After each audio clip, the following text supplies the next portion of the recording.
Alright, hello, welcome back to the stream. Welcome back to Pathfinder Wrath of the Righteous. Sorry about that delay.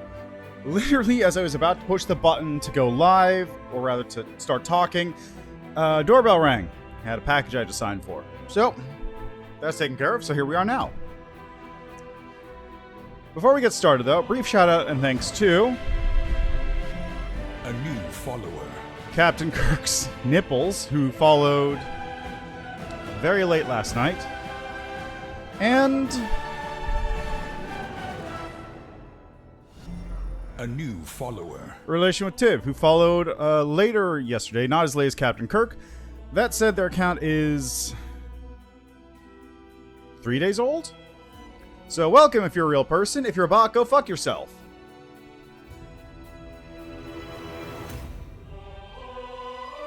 Alright, let's get into the game. And I'll just keep chatterboxing away as we do that. So, for people watching live, you may be wondering, why are you playing this right now? It's 10 o'clock in the morning Eastern Time. Why are you up so early? The answer is quite simple. I have to be someplace in about 4 hours. A little over 4 hours. So, this is going to be a 4-hour long stream. I'm going to cut it off very particularly at 2 p.m. my time. 4 hours from now. That's all I got. Like, I gotta be there. I cannot not be there. So today's going to be a short stream. Tomorrow is going to be the same deal, but not at the same time. So it's going to be a shorter stream, but also I'll have a little bit more leeway. Anyway, so what I'm planning to do today is I'm planning on trying, emphasis on trying, to do the entire abandoned hovel in this period of time. Because let's see, this looks good. I'll drop one of those for resist energy, I think. Let's see, blur. That's day. It's not going to need a buff. Actually, how long does my resist energy last again? 10 minutes? Okay, that's 24 hours. Alright, so I just need that. This is 1 hour, 2 hastes, and a thorn body. That looks good. I don't even need 2 Bear's Endurances. I can put on a Bear's Endurance and Cat's Grace and Eagle's Splendor? Fox's Cunning? I don't need Bull Strength. Owl's Wisdom. Let's do Owl's Wisdom. I don't need Int, because I'm not using that. But I could use the buff to Will Save. I don't need 2 Expeditious Retreats. I don't need 2 Enlarged Persons. I don't need 2 Shields. So I can get a... I don't know, True Strike. Minute per level. Yeah, True Strike.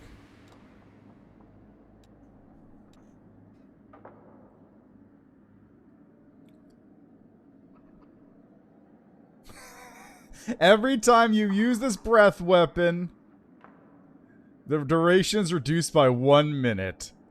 For a spell that lasts 24 hours. Why the fuck not? Let's do it. Come on. I don't know what else. How about Stone Fist?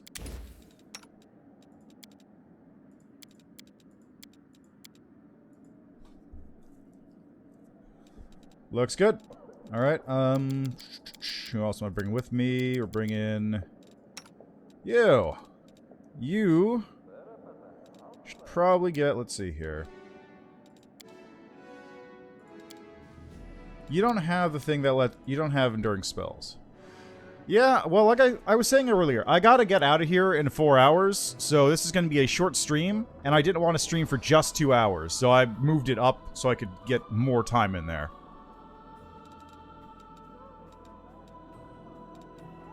That's basically all it is.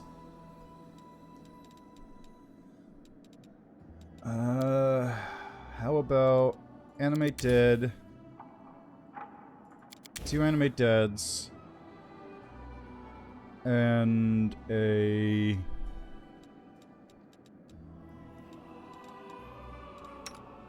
Let's see, Ember already has delay poison communal, right? Yeah, she does. So I don't need to do that on anyone else.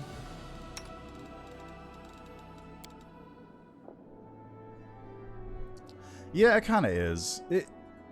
All things considered, it's relatively short. It's just if you want to do a lot of the extra stuff, then it's a lot extra. Like, the only things you actually need to do are the Battle Bliss, which is kind of lengthy. I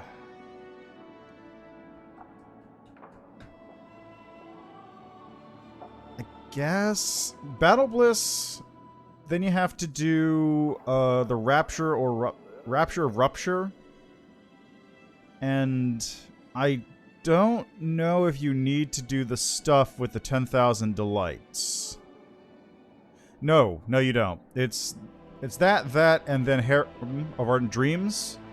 Once you hit all those 3 spots, you're able to meet Naticula. Because I'm 90% sure that the harem, or the brothel, the 10,000 Delights, is completely optional. Don't quote me on that, though. I don't remember offhand.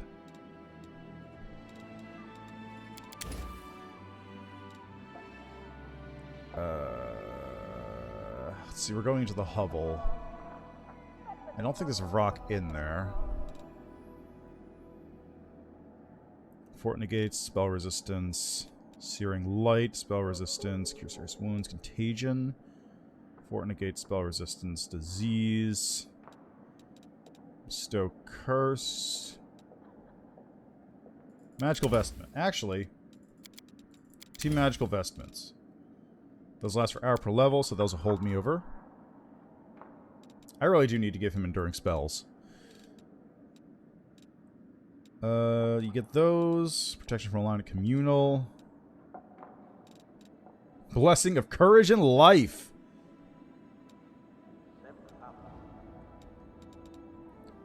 Let's get you bull strength too, I suppose. Alright, so over here we got Inflict. We've got Remove Fears. Okay, 3. Animate Dead and Magical Vestment. Dismissal. Difficulty class 16. Nobody's gonna fail that. Nobody's ever gonna fucking fail that.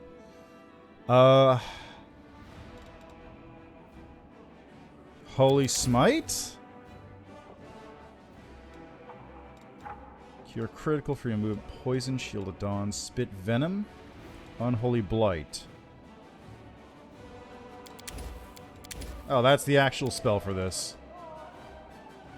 Only good and neutral creatures are harmed by the spell. Fuck that. Okay, so he's got to be Holy Smiting.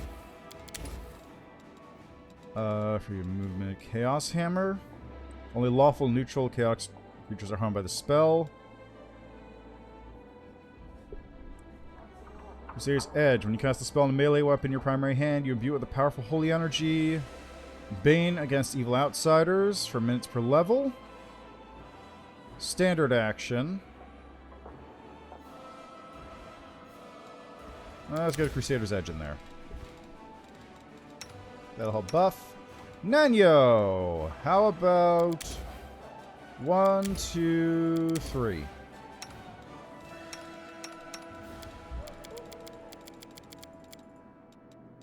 Alright. Really? There's no weapon focus for... How does that... What? That doesn't make any sense. Move aside. How do you not have weapon focus for a falchion? It's an incredibly popular weapon. What the fuck?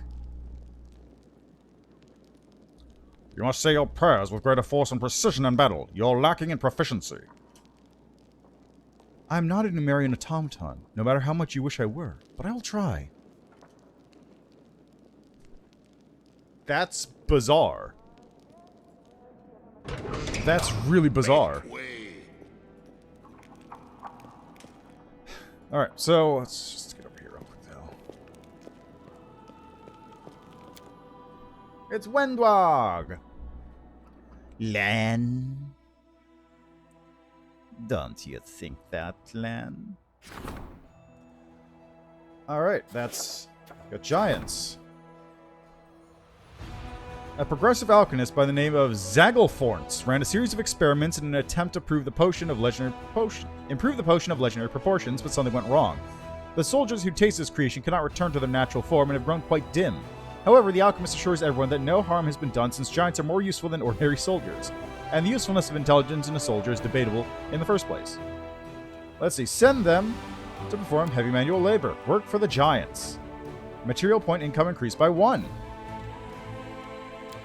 Cure the giants. Crusade morale increases. Use the giants in battle. 2 Zanglfort's giants are recruited to the commander's headquarters. Found a separate settlement for the giants. Material point income increased by 2, adds 1,500 logistics experience points. That seems like the best option. Living alongside former comrades would be difficult for the giants. They need a place where they can live by themselves and slowly learn to coexist with the rest of the world. Land will help them find a place for a settlement so they could start a new life there. The Crusade will only benefit from this arrangement. The giants can supply Drezen with resources. The alchemist Zanglfort strongly endorses this decision. Okay, some want to pray to good deities for him, others wish to stigmatize his name. Praying gives you this. Oh, Falcata. Okay, that makes more sense. Falcata is more of an unusual weapon. Falchion is very common. Melander's Penance. While wearing this belt, a monk can spend 1 key point to enshroud the target's heart and lungs in the fine veil of emerald. Affected creature becomes more fragile, getting -2 penalty to AC. It also has to pass a fort save, or all bludgeoning damage it receives is multiplied by 1.5 times until the end of combat. That's really strong, if I had a monk. That wasn't Lan. Shame the Fall Knight Lins. You can cover yourself in invisible corrupted fire. Under this effect, all your fire spells deal additional 2d6 unholy damage. You become immune to fire damage, but gain weakness to cold and holy damage.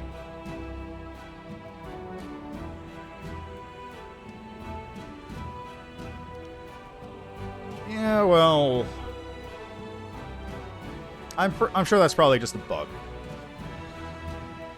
Like, if you lacking weapon focus, I'm pretty sure does lock out a bunch of stuff. Melander Lins obtained a level of truth available to few. He realized that war is darkness, evil, and bloodshed, and light has no place in it. Lins could become a hero of the Crusade only by casting off his doubts and venturing as far into the darkness as was required. His great feats would atone for his sins, but Lins was weak. This is why he died a man of no account. For this reason, creed-bound priests scorned his pathetic name, and his legacy was desecrated. One of the officers has been bringing recruits to the prison so they could fight weakened captives and kill them. He wanted to prepare the newcomers for their first battle, but unfortunately, during one of the training sessions, when the soldiers got killed and everything came to light. Approve. Adds 300 military XP. Forbid. 750 leadership. Right to a pardon. 30 cultists are recruited at the commander's quarters. Fuck it. Evil. More military experience. Because of these practice battles, soldiers will go into their first battle ready to take someone's life. This experience, paid for with the blood of others, will save the lives of recruits.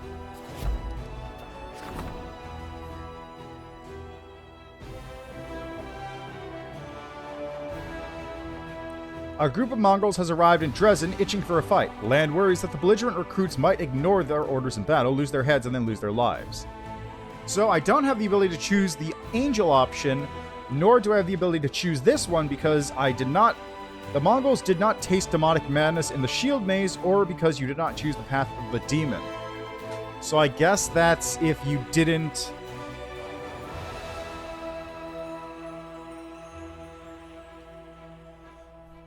I'm not sure what that means exactly. Does that mean I didn't demon up against Savmalek?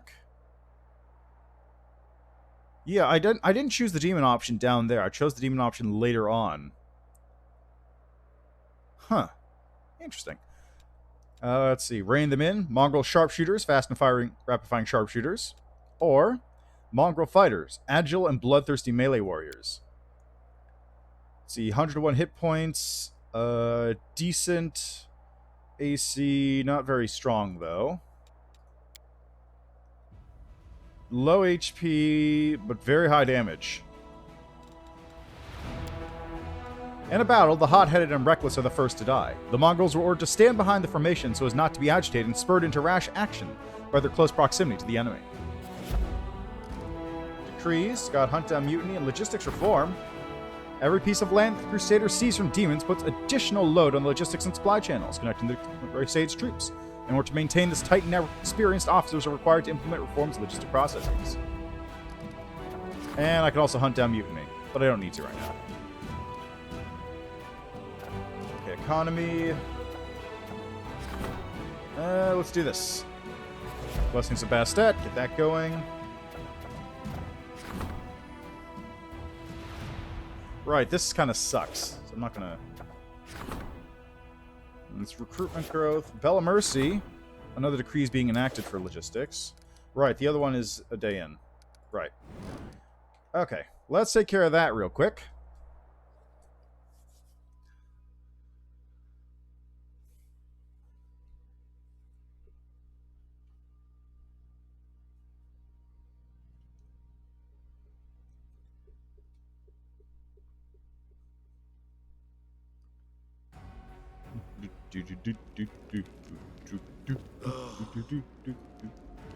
Hey look, it's my Aeon mirror. And it's my magical closet of wonder.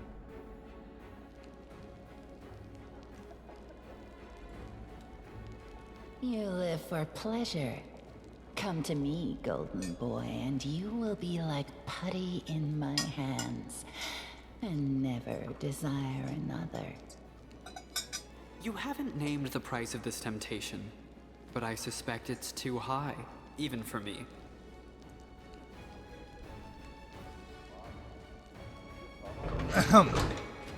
Here we go. Logistics time. Hail! Dorgalinda, Stranglehold, salutes you with her bad hand. Amidst the critical shortage of supplies, a number of soldiers who call themselves the Fellows of the Crusade have set up a black market in the army. They steal everything that's not nailed down, trade medicine for swords, and spell scrolls for tobacco and rations. They know better than to ask for anything from command, so they take care of themselves. And if someone's not happy with the trade, out come the knives. I don't know how to deal with it except by alleviating the shortage of essential supplies. We should press Mendev for more deliveries. And we need to sort out the storage, build some decent warehouses. Right now it's a thief's paradise. Underground market, huh? What's bad about that? Let them trade things. Let's authorize it. Then there won't be a black market, just a normal legit market. If someone was in need of something, we're the ones who must provide it. We should ask the priests of many different gods. They have wealth and influence. Maybe they can help. You thought I was joking when I said our soldiers would soon need our experience of surviving in the caves? Well, here we are to this day. Time to live off the land. I'll teach your fighters how to survive on barren rocks, and there won't be any need for a black market. Who are these fellows of the Crusade? Where'd they come from? Every armory has people like them. Crafty folks who are willing to survive at all costs. Keep in mind, these aren't brigands. Otherwise, they wouldn't have enlisted in the Crusader army. They want a free Galarian from the demons just as much as anyone else, but their choice of methods is indiscriminate, to say the least. Not everyone joins the Crusade out of the goodness of their heart. Some are hiding from Mendev's judgment, some are here for glory, some are dreaming of treasure and spoils. We've got repentant cutthroats, illegitimate children, adventurers, rogues, all kinds. And each one of them is poor and used to not being able to rely on those in power. In their experience, everyone who has any sort of influence is a greedy cheat, and only common folk can be honest. Ah, okay. Interesting. I didn't know that happened. That's why they call themselves the Fellows of the Crusade. They're your fellow soldiers who are trying to make things fair in their own way. And others follow suit. Whether they really believe them, or they're just doing it as jest, who knows? Let's see, what's the deal with you, Woljif? Yeah, just remember, this is as far as I am in the game. I have not seen past Act 4.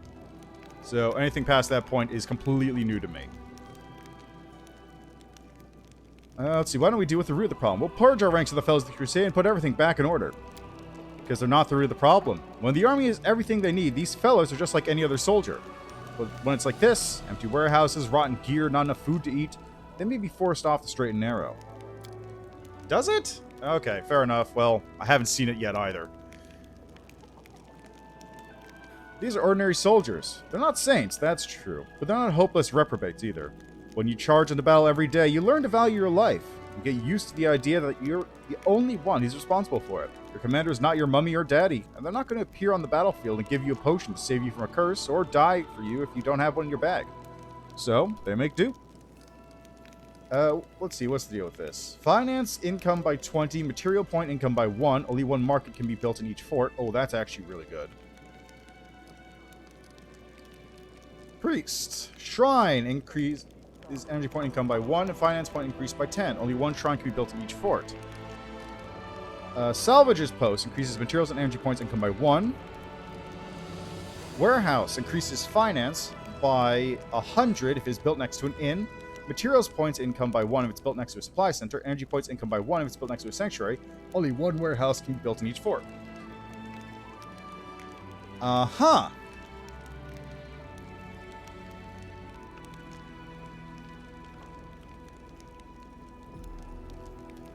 I see. So you put one of these next to your other things, and it's just a multiplier. So it's basically all these other ones. So finance by 20, material 1, energy 1, finance 10, material energy 1, or finance 100, material 1, energy 1.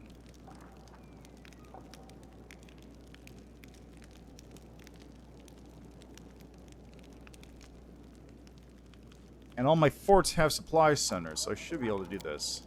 We'll latch onto them, and I won't let go until they give us everything we need. Thank you for making the call, Commander. I'll report all further developments directly to you. If you run into anything else that requires your attention, I'll immediately convene the council.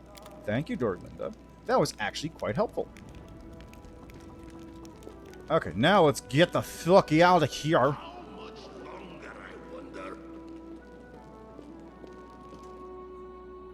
Alright. The streets.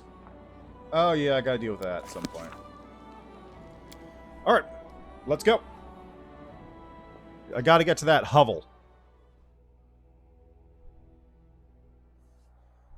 And actually, let's check something here while I'm at it. Yep, logistics reform is done. Okay, economy. Raid for plunder.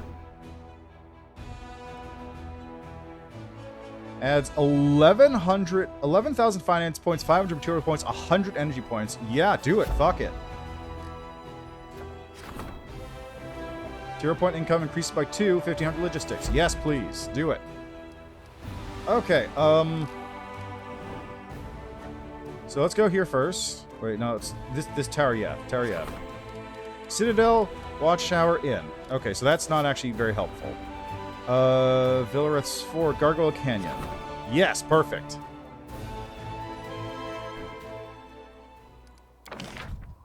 Okay, so I can build a... I can't. This needs to be upgraded to an outpost. Okay, so I can't do that yet. Unfortunate. So I guess the only place I can build it in is Drezen. Okay, so there's the supply center, engineer workshop, hospital, alchemist laboratory. Okay, so I'll have to trash that one, I think.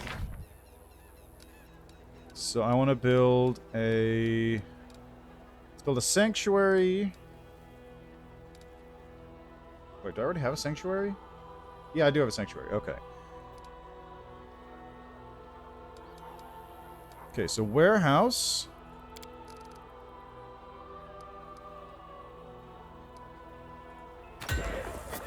Okay, let's put a sanctuary here. And it was in...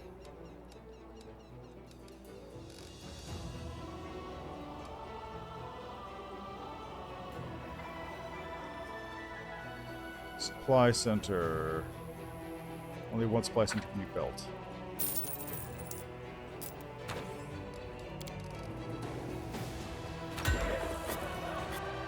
Oh, right. I can't build an inn because these things are here. That's what it is. Alright. Let's build another hospital here, then. Oh, the hospitals increase in price as I go up. Okay. Anyway, that'll give me more supply, material points. Sanctuary gets me more of that. And I don't have an inn, so I can't build one of those yet. Yeah, that doesn't surprise me, honestly. Like, the latter acts of the game were never touched by testing. So it doesn't surprise me in the least that they have issues.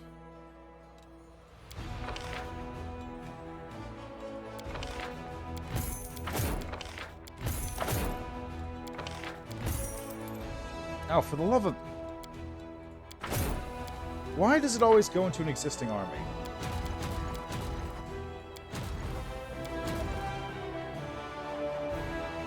Okay, where's my bone squad at? Where's the bone squad?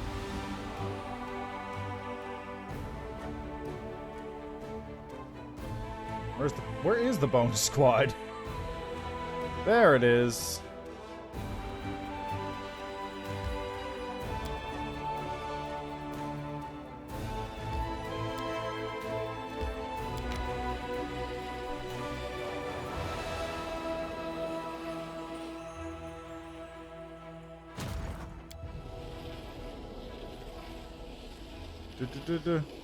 Boom.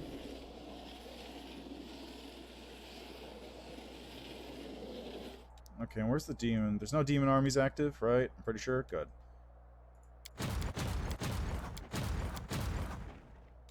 Okay, let's... Is there a unit you can pair up with? Yes, there is.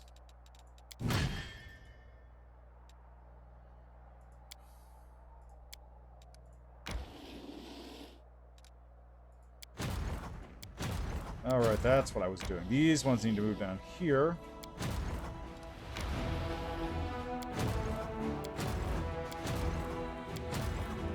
Oh! I got more skeletal champions! Hey! Bone Squad! You got people!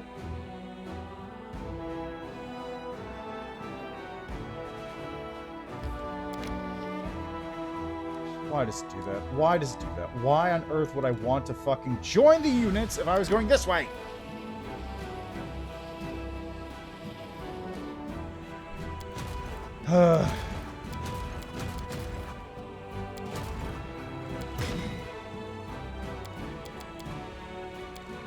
There. Decrease that a little bit. The champions, get out of there.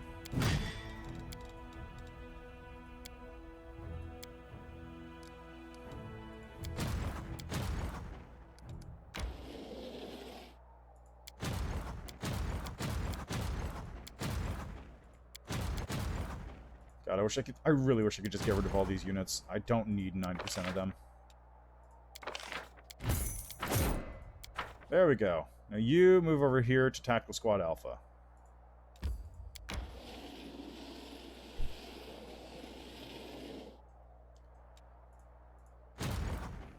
Alright. Back to you. Now that that's all set, we have a ways to go.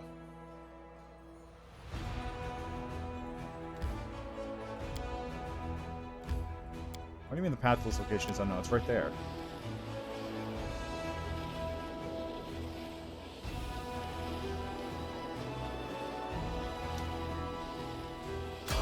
Ah, come on. Right. Okay, when I get into this combat, I'm going to see if invisibility helps. I refuse to accept their statement. That's great, Nenyo. That's great. Retreat is not an option. Oh, look, it's a bunch of them. How nice.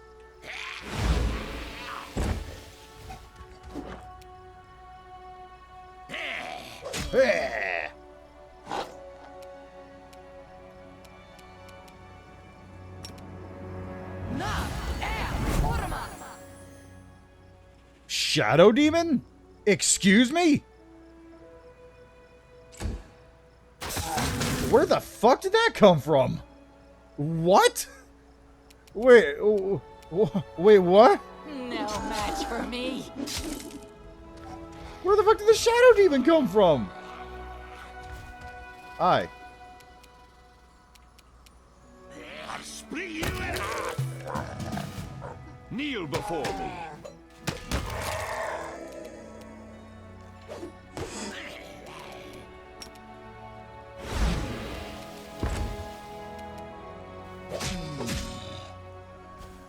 Where? How did you? Why did it wake up? I'll remove this obstacle. That would have been a mistake. I'll rip you apart! Thank you. Smear them. Nice. This one's mine. Nice. Am I doing it wrong? Evil Eye. AC. Cackle.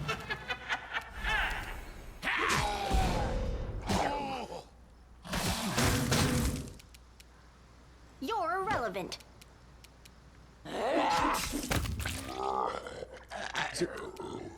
Okay, but okay, wait, hold on. This all right, this one over here, right? Forgot about you. It's fine. It's fine. Here, Ember, reduce its saves if you would.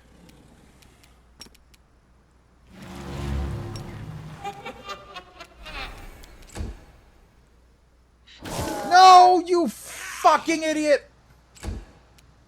They'll beg me to stop. This kill is for you. I don't like Okay, seriously, where the fuck did the Shadow Demon come from? Where the hell did you come from, Shadow Demon?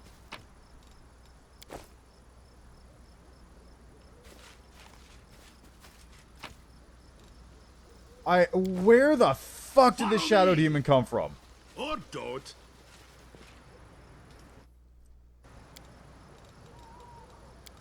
Okay, well, whatever. Nenyo, Oh, yes, what? do you not have... what?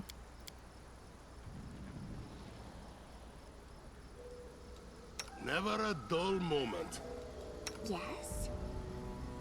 None of you have I'll invisibility? prove I am the best. We'll make things right. I'm always open to ideas.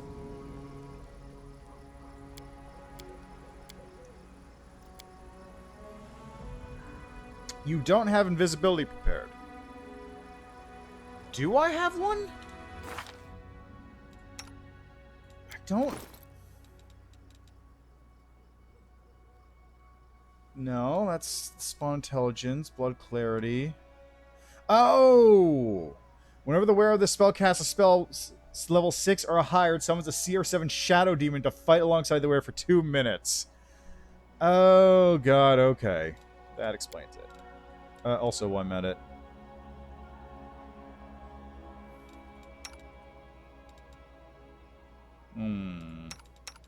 Who's gonna get this special belt of fire?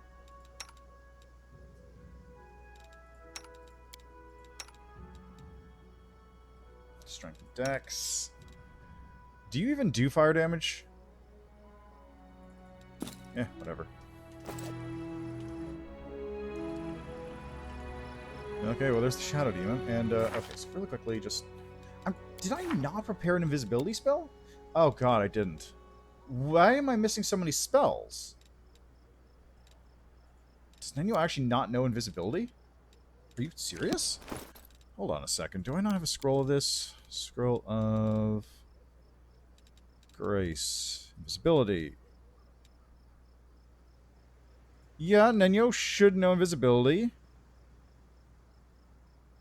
That was a 2nd level spell. That's why.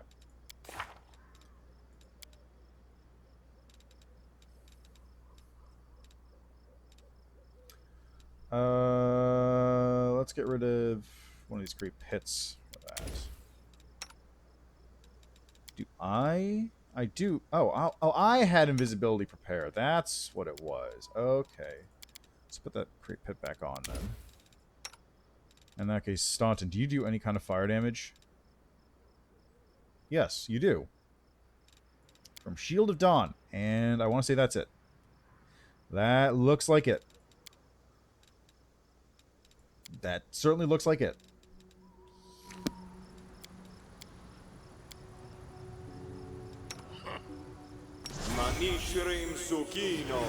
Alright, let's see if this gets me there safely. Bye, Shadow Demon. Bye.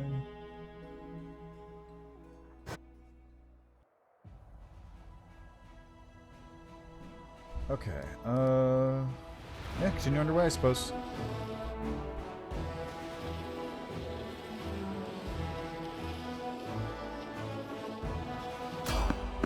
Well, I guess it doesn't work. I was hoping it would, but I guess it just doesn't. I don't really know how that works. Is a stealth check?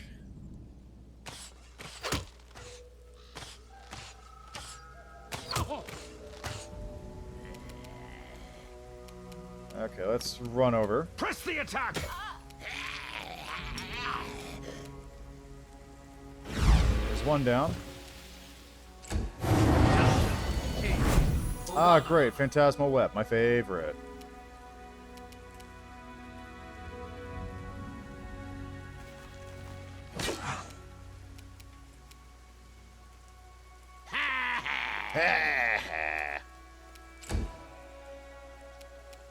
I'll rip you apart! Out of my way! Yeah, that was the mirror image gone. Fortunate. You know what? Let's try this. Boop. Problem solved. Gotta love some good illusions. Retreat is not an option.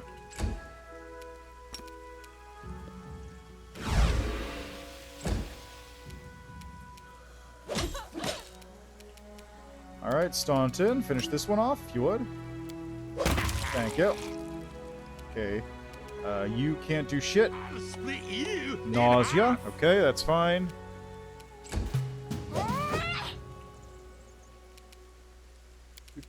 Pick up this archer. Good stuff. And it's saved. That's fortunate.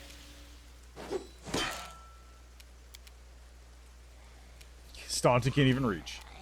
No match for me. Smear. Move. Alright, anything aside. good? Anything good for any of these? Got a spell of scare, and that's it. Boy, you guys are kind of trash, weren't you? You guys are just kind of trash. And now I know that invisibility does not do anything on the world map travel. As much as I would have hoped otherwise, it just does not.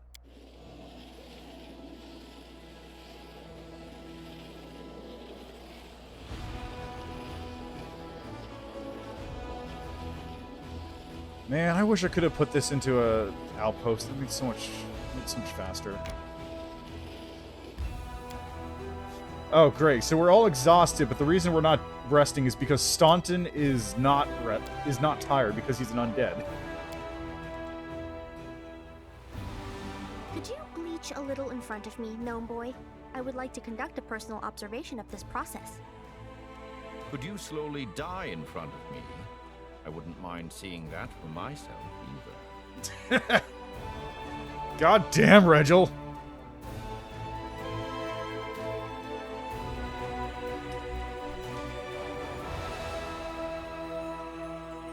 Alright, let's go. Hovel time. It's very desolate in here.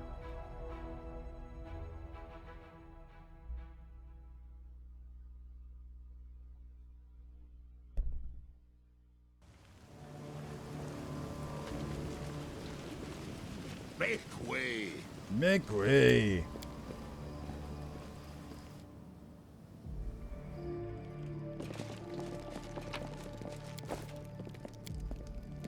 An old cauldron with the smell of alcohol still lingering around it. It's smashed beyond repair. Alright, so let's make a save right here. And it's, hovel time.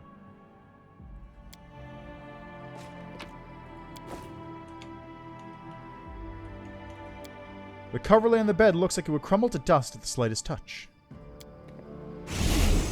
Whoop!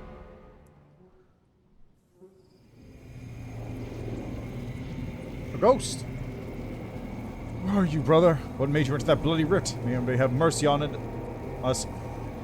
It killed us both. I was like to snap my neck and die at once, but you, how loud you screamed, brother.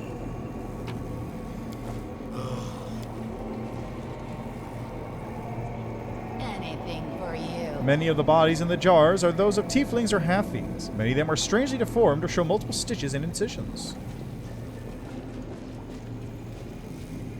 Oh, that's the body! I didn't even How notice. much longer, I wonder? A woman's body clings to the wall like she was trying to scratch her way out.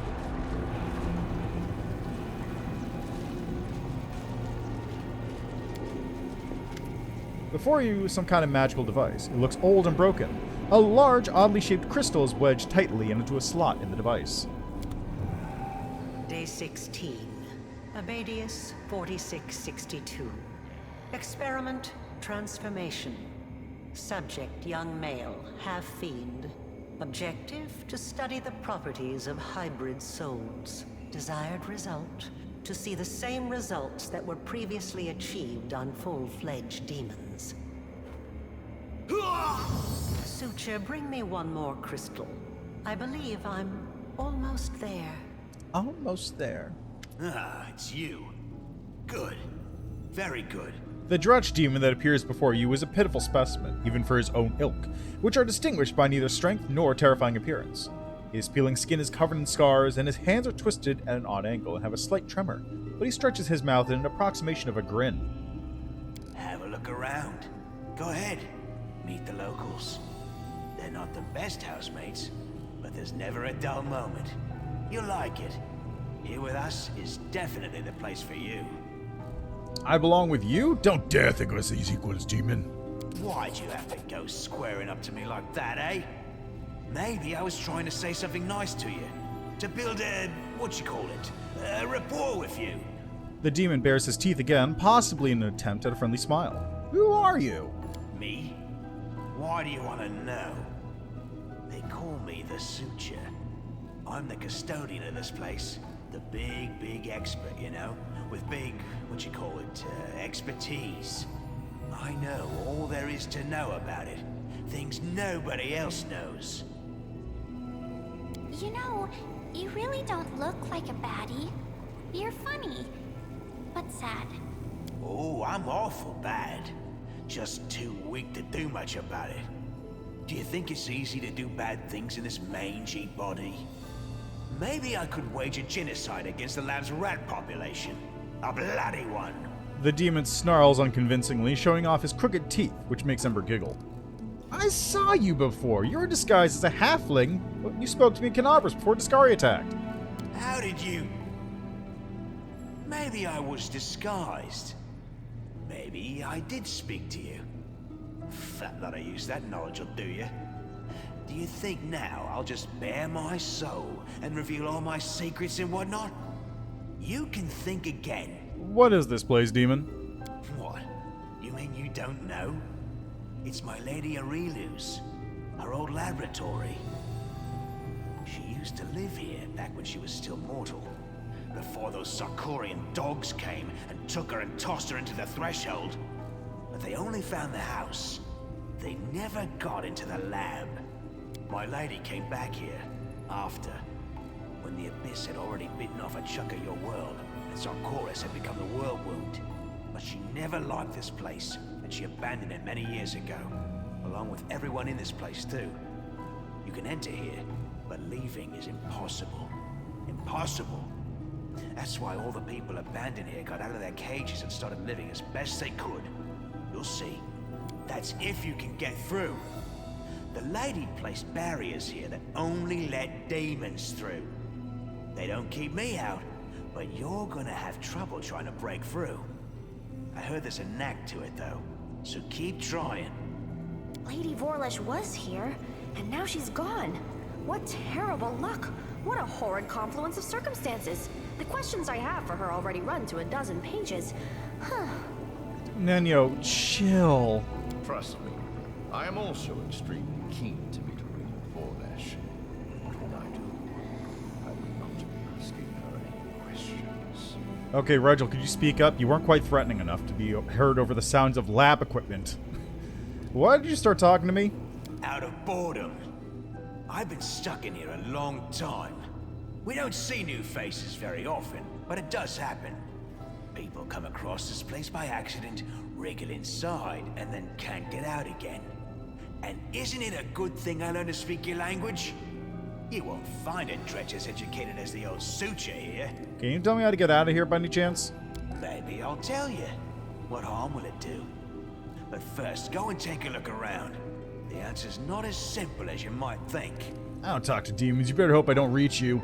You'll have to do it first. I'll even give you a clue. I'll be in the most protected and hard-to-reach room in the whole laboratory. Come, I'll be waiting.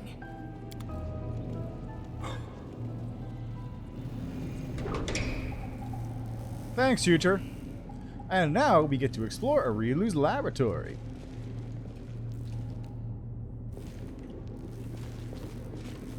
And this place is kind of a fuck. And would I hear my prayer, avenge my brother and me, my brother who died without glory, and me who was trapped here to bleed for 3 days straight like a wretched cur. Thrice be cursed the one who engineered this wicked trap. Hey look, shadow demons. Fave. Alright. Time to do the buff. Really? Set for Constitution and Dexterity? No. Okay, I can set different mutagens, right. I want Strength and Dexterity, I think. Yes. No? No. Let's go Strength Constitution.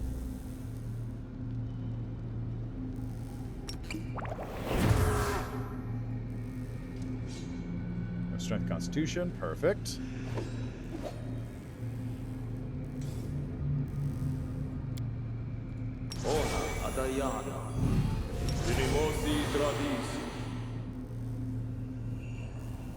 Okay, I also need to enlarge.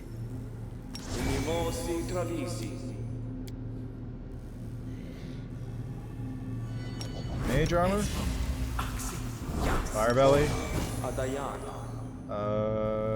Stone fist. Why not? Bear's endurance. Cat's grace. Owl's wisdom. Mirror image. Blur. Let's do protection from arrows communal, because why not? And that'll do for now. Alright, Rigel, nothing. Nenyo! Mage armor on yourself. Full strength there. Okay, Fox Cunning on yourself. Eagle Splendor on Ember. That.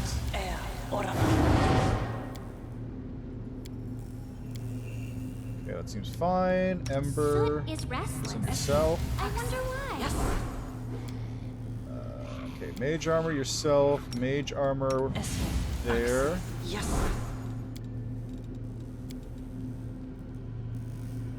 Okay, next up, see invisibility. Delay poison communal. The heroism here.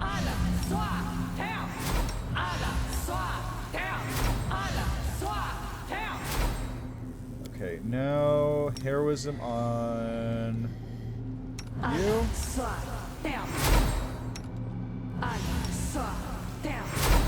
And then here.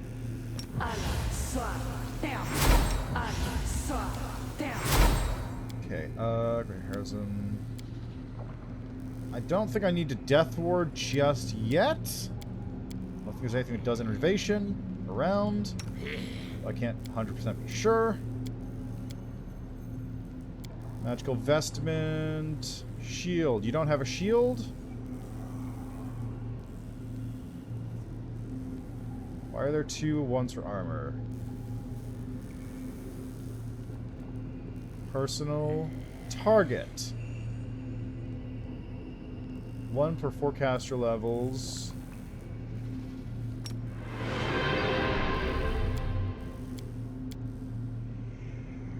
Okay, and I think that's about it. So, let's go. Close ranks.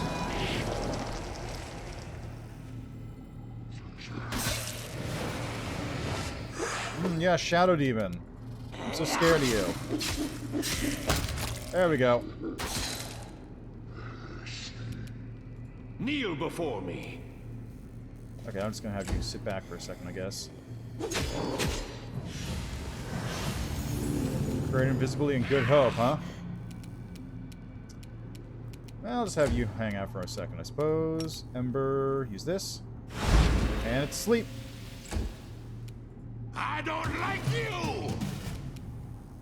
Just have you coup de grace that one.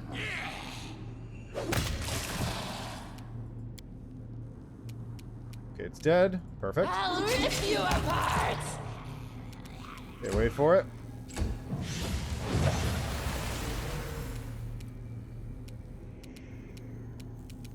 Looks like it didn't succeed on the slow. Okay, so I'm gonna... Can I hit that one? Sure can!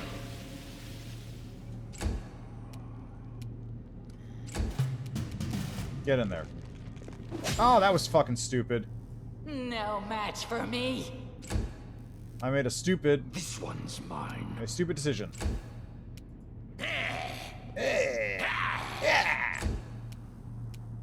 Mind over muscle. Will saving throw succeeded, thank God. Okay, I'm just gonna reduce your AC there, I think. Did it succeed? Sure did. But you are non-cackle range, damn it. Out of my way! They'll beg me to stop. Press the attack.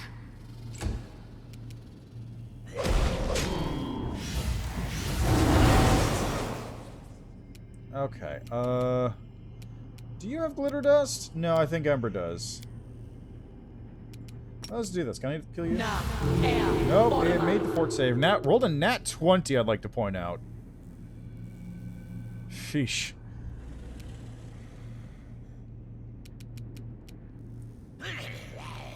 Oh yeah, sorry. Hello, Harantier. I didn't see your message there. I was a bit focused.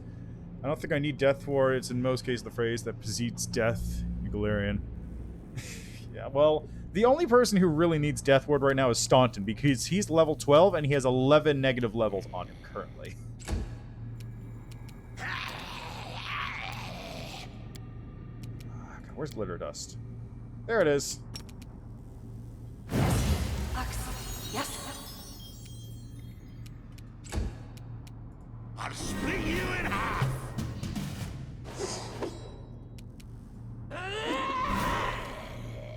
Retreat is not Staunton's an option. going nice and slow. Oh, that's Regil, rather. Let's just, let's throw out a cantrip here.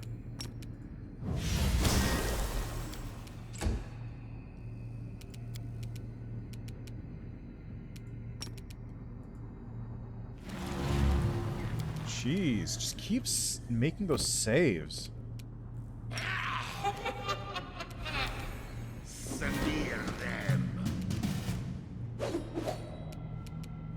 And to think, this would have all been over if I hadn't fucking Kneel been before stupid. me. This one's mine. If I hadn't been a stupid idiot, this wouldn't have been a problem. Okay, you know what? I'm just gonna... I'm gonna end this.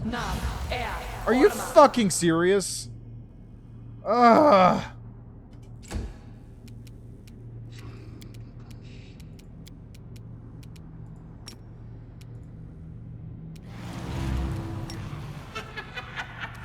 I don't like you.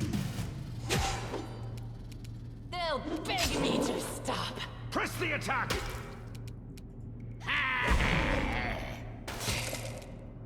Okay, Skeleton Vanguard took damage. You should have listened to reason. Okay, let's misfortune you. Why not? Boy, did it fail that save. Out of my way!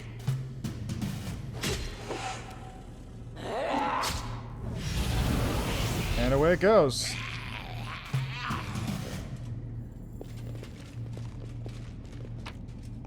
Well, that was slightly annoying. Move aside. I gotta wait for a minute for people's slows to wear off. Yeah, that shadow demon always runs. How long Your is this? orders, Commander. Got a minute for that, 30 seconds for this. But yeah, that shadow demon always runs away. You fight him like 2 or 3 times. It's a little annoying. Honestly, maybe I should just get the button that turns off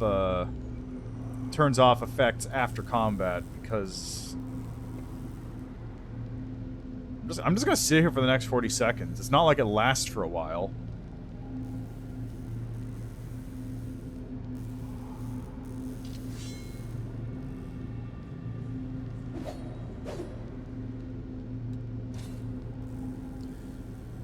Okay, another 20 seconds to go.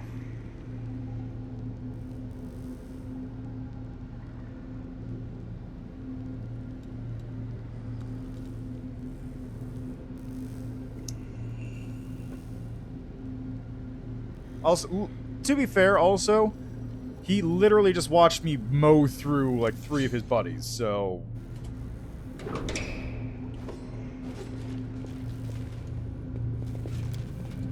Look at this device provokes a shudder of horror. It's not clear what kind of experiments it was used in, but it's unlikely they were pleasant for the subject.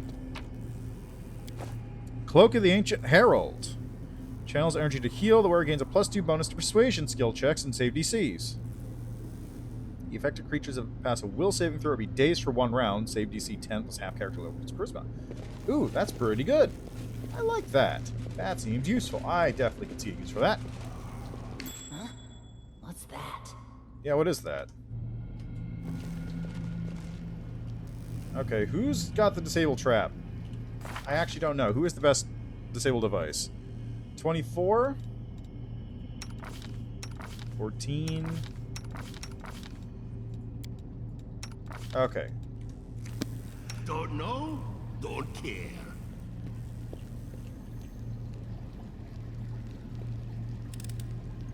Well, it's done now. Sure is. Nice job, buddy. Make way. Ah, yes, this room. Hey, Nanya, come over here if you would.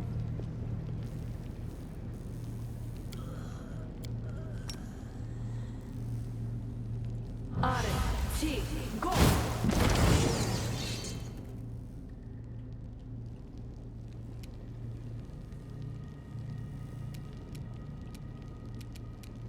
That's gonna be delay, I guess. Alright, Ember. Why don't you cast a fire snake? Have you move right over to, let's say, here?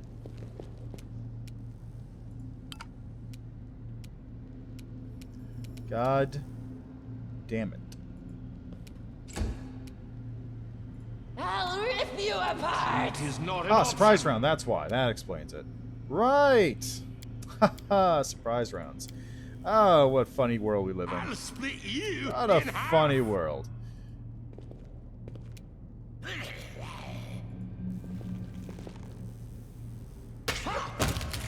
That works.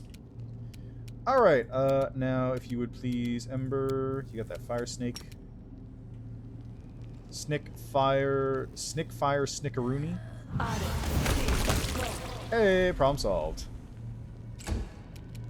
They'll beg me to stop! There we go. No worries in the least. Knowledge This Arcana. experiment has gone awry. Really, Nenyo? Really? Why do I even keep you around?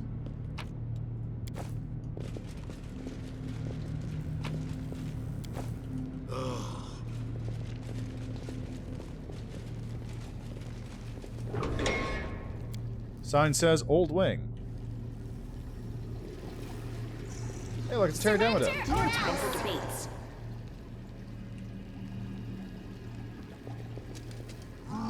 You're about to have a bad day, bud. Boop. A 1. A 1.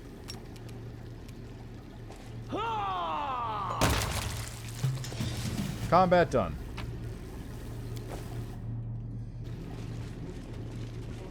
Let's prove their logic Oh, God. Really? Carnivorous crystals here? Immune to slumber, figured. Kneel before me. So apparently they did actually fix these. So they aren't instant death creatures like they used to be. Smear them. They did actually fix this, so if you succeed or fail, you're not perma-stunned. Or if you fail, you're not perma-stunned. Which, thank God. Who was it attacking?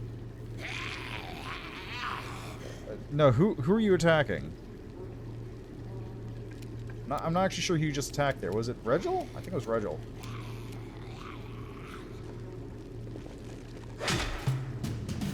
Okay, yep, they're stunned, okay. I don't like you! Thank God for the undead squad. And Regil's dead. Sick! Oh, he's petrified, god damn it.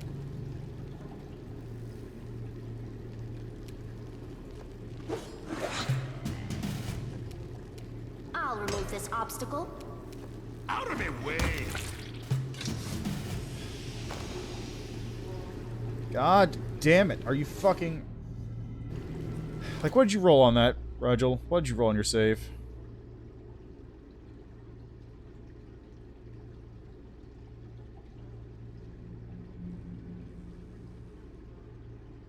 Oh. That's what happened.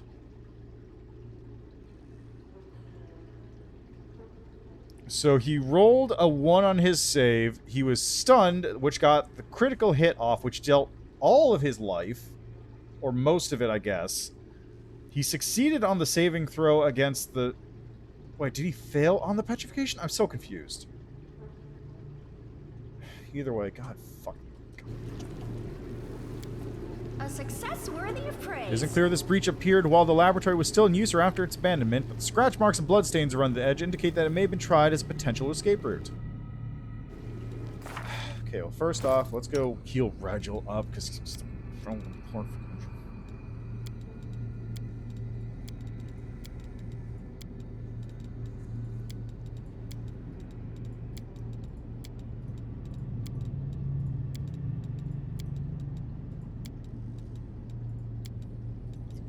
Believe that shit.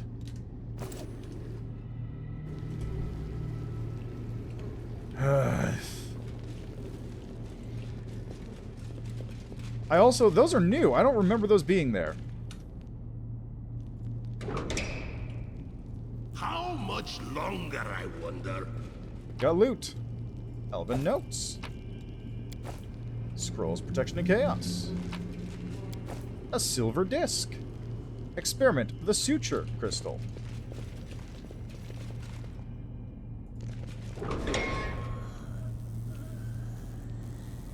Follow me! Or don't.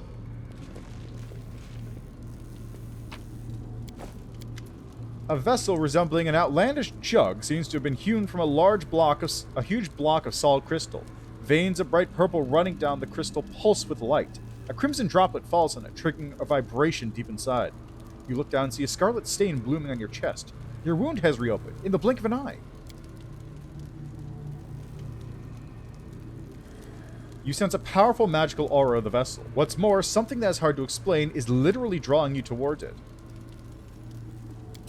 Presumably, the object before you is a magical repository for a soul, similar to those used in various evil spells. However, this artifact is different to all the ones you've seen before.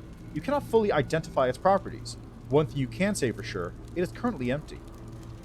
Oh.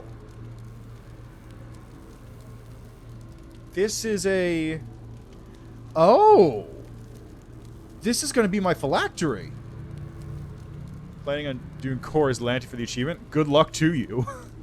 I would not be able to. I'm having enough trouble with regular Core. After touching the vessel, you feel a flash of keen triumph in the righteousness of what has occurred, but the feeling leaves as quickly as it comes. Your power envelops the vessel, protecting it and preventing it from harming you, if by any chance it is armed with protective charms. It will reach Zacharias in one piece.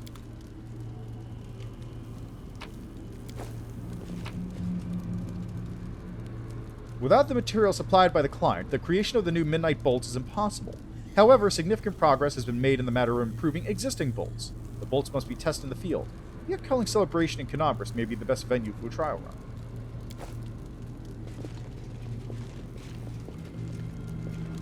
Move aside. And there we have a Midnight Bolt. The owner of this bolt can shoot it to deal 50 points of damage. That can't be ignored or reduced. This bolt cannot miss. Make way.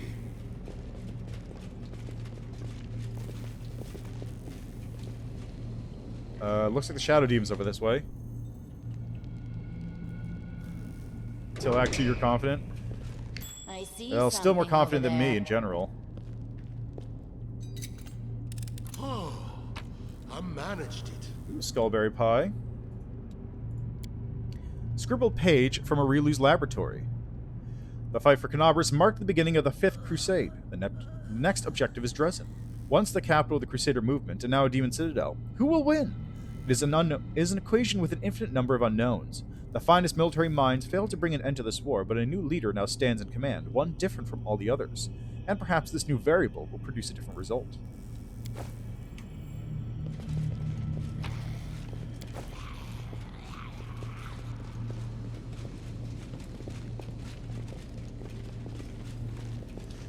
Yeah, just, like, on Earth? Where's this?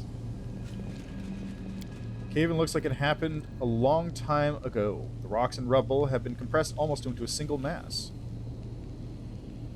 But yeah, like, I would not be able to reliably beat it. I don't trust myself. What? Where is this coming from?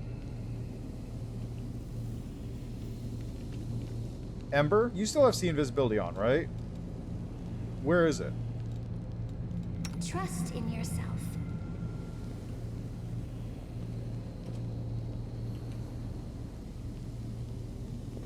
Okay, well, let's get over here and hang out. Hi, guys. Behind the barrier, frozen in what seems like a weakly glowing liquid or a magical glimmer, is a woman with long silvery hair. At her back, you can see a single white wing and some kind of dark, broken shadow. Haggard figures huddle around the woman. A dwarf in a ragged robe scarcely notices you. He sits on the floor, running his fingers over the leaves of the plant that is growing between the slabs, like one would normally stroke a beloved cat or dog. Next to him is the unmoving figure of an elf who is covered in scars and doesn't take his eyes off you. The third member of the group is an old man with a long, straggly beard who is dressed in old armor. He turns quickly to face you, brandishing a rusty sword. Who are you? Another conniving wretch who serves the traitor? Don't come any closer. Who are you? I have to answer you now, do I? When you haven't given your name? Who is the traitor you're referring to? The old man spits on the ground. That filthy witch Aurilu, betrayer of all mortal kind, murderer Sarkoris. All the creatures here are her minions, her creations. Calm down. I'm the commander of the Crusaders from Drezen. Commander? From Drezen? Can it be true? Have they come for us at last? The old man seems stunned. It's most likely that this is yet another unfortunate who's fallen into the trap. The elf smiles gloomily.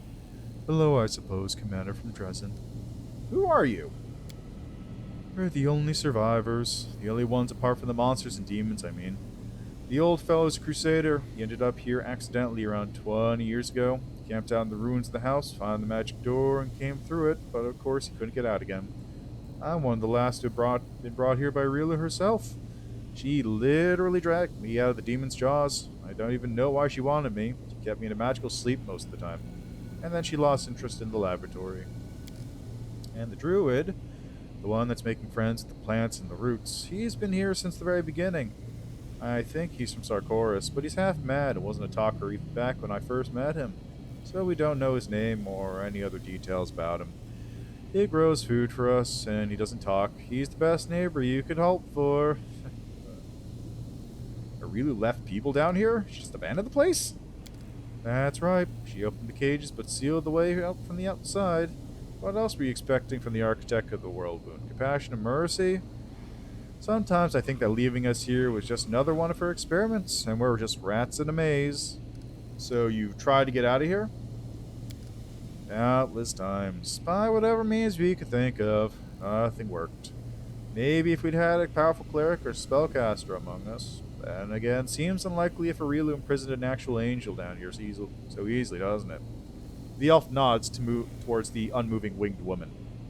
We can't even explore the whole laboratory. Some of the passages are blocked by barriers that only let demons through.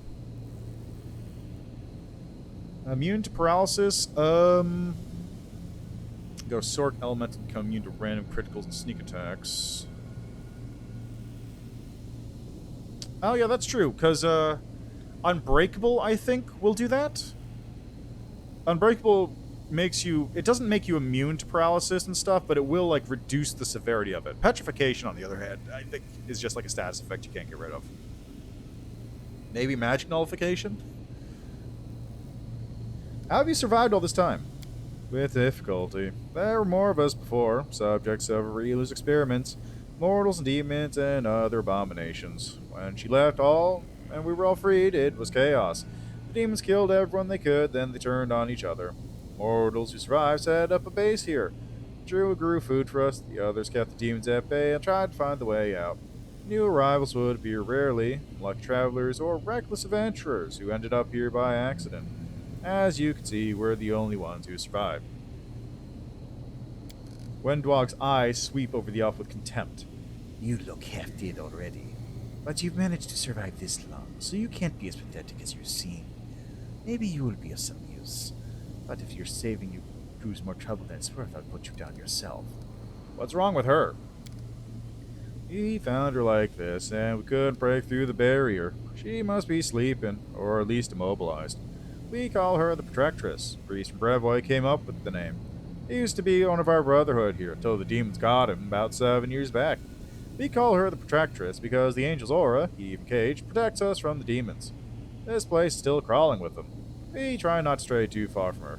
She's all that's keeping us alive now.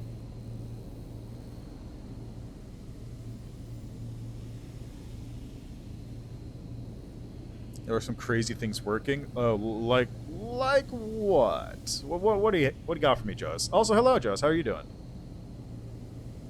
Can you tell me anything useful? I might just be wishful thinking, but I guess that there's some way to get through those barriers blocking us. We tested them so many times. They only allow full-blooded demons to pass through them, except barriers were here long before Aurilu abandoned the lab. It means that she was able to walk through them somehow. Maybe she had a key we can look for? Who knows? There's one more thing. I've heard the demons, the sentient ones, mention something called the Lexicon of Paradox. I don't know what it is, but they talked about it like it was an artifact of some kind. Relic, in other words.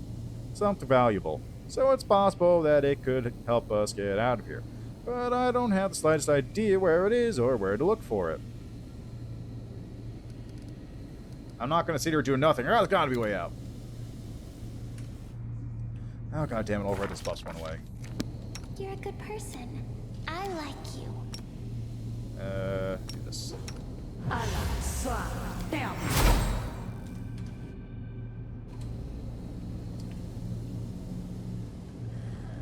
Cave fangs? I don't know. I don't use the cave fangs myself. I've heard they're very strong, but I just haven't used them personally. Let's see. Also, what was it? Wasn't around due to my playthrough going up to 120 hours. Yeah, I feel that, man. How much longer, I wonder? Like, if you actually go through and, like, spend your time reading everything and doing everything, this game lasts. Wait, did my mirror just go away? My mirror just went away. What?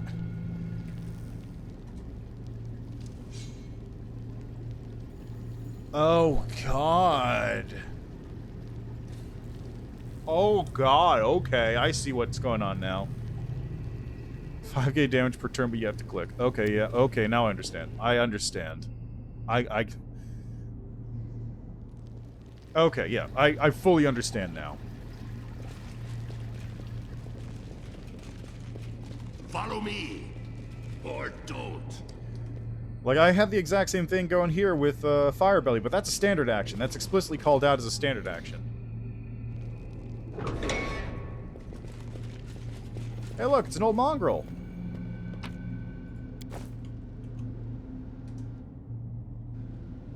I'm not familiar with Expanded Arsenal either.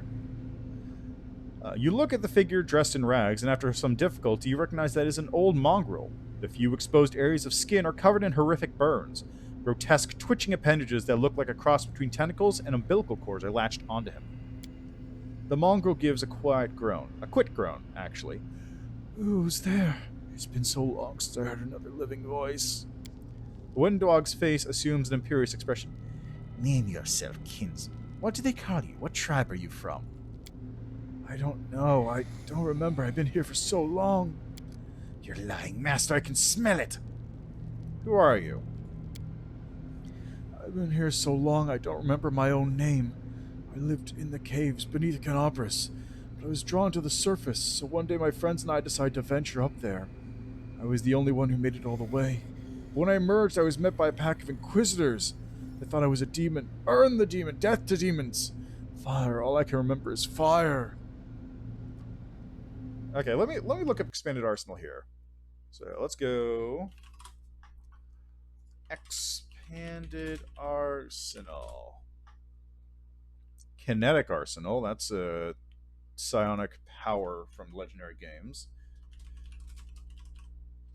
Yeah, I don't see it in here, so it's new for the game.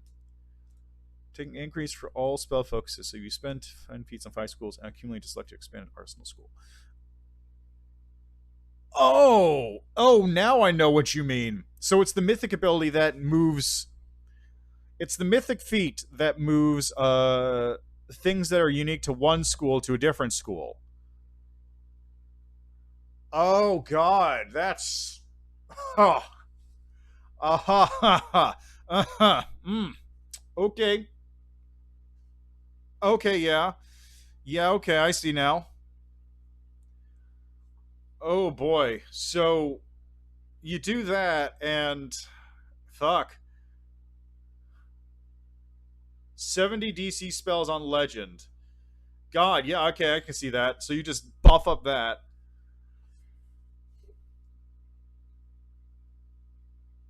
And then, of course, there's Bolstered, which you can set. Did they fix Bolstered? Is Bolstered still broken?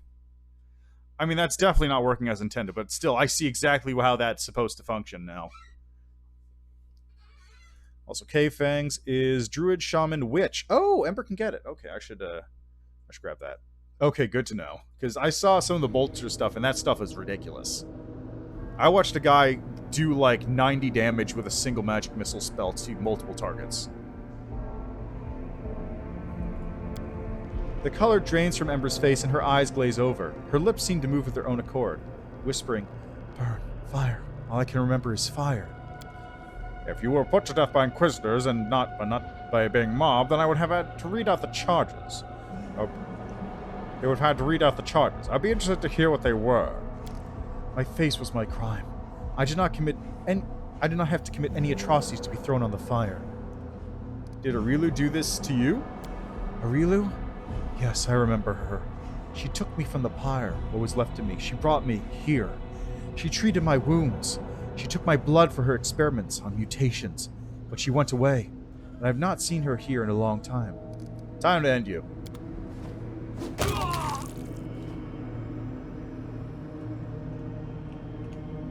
What? No? Nothing?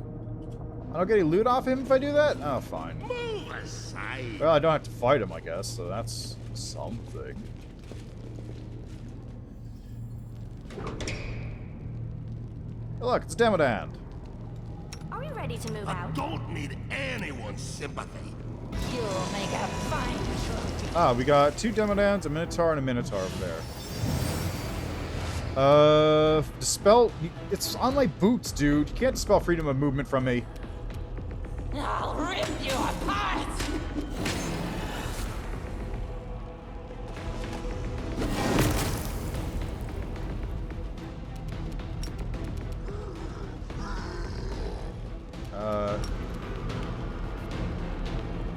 What? Ember? Ember? Why are you moving?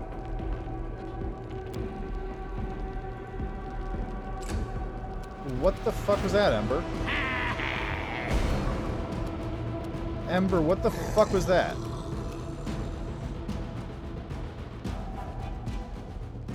put that right there. Nobody? None of you? Okay, fine. Oh, Chaos Hammer. Don't give me that shit. And there's the there's the Shadow Demon again.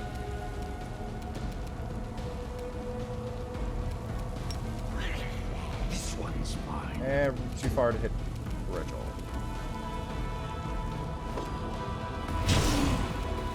Wow, fuck him. I'll split you in half. Why? You guys just gonna be assholes about this whole thing? No match for me. What in the fuck?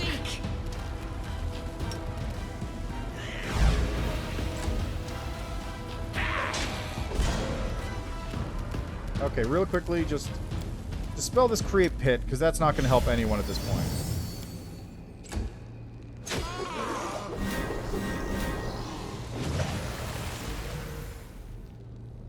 Okay, can you just charge this one? You can't. You can't charge. Oh, because she's fucking Chaos Hammer.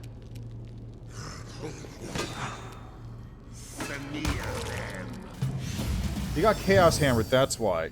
Are you guys just gonna seriously constantly fucking...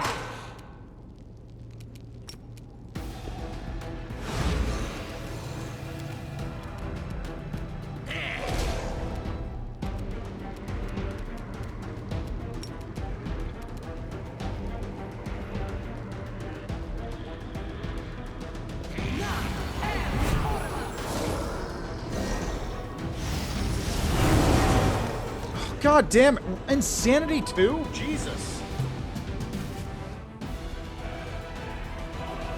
I gotta get in there and kill that Shadow Demon. That was ridiculous. So the Shadow... Let's go over what happened in that fight there. First, we had stuff coming around this side I gotta deal with. Close ranks. There's the Minotaur.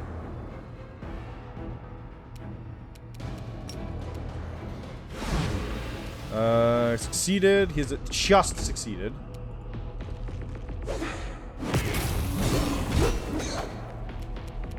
I'll split you in half. Retreat is not an option.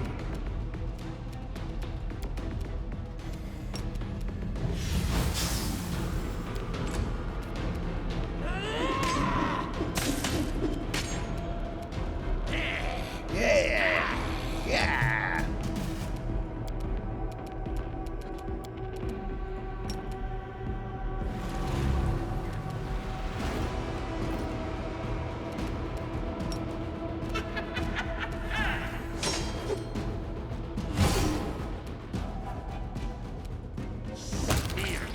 There we go. Problem solved.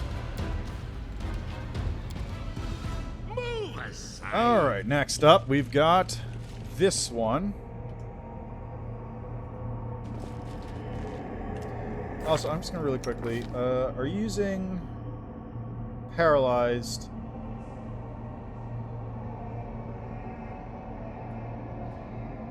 Okay, I'm going to have you swap these two.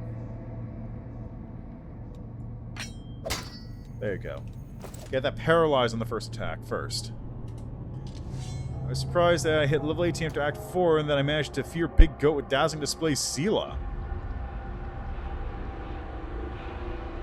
Well... Okay, the level 18 after Act 4 is surprising. Unless you were doing, like... a very small party build. Like, if you had, like, only your main party and you didn't have share XP turned on or something, then I could see that happening. Because no, but did you have like a...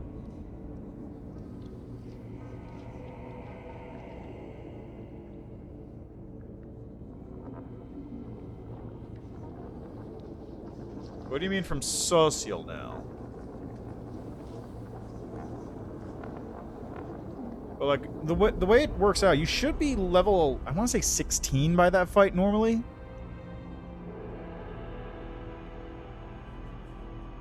Or 16 by the end of Act 4. I don't remember offhand. We'll make things right. Okay, where's my glitter dust? There it is.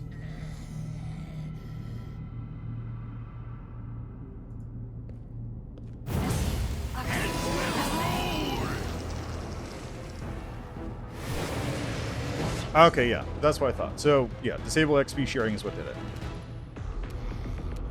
Kneel before me. They'll beg me to stop. Yeah.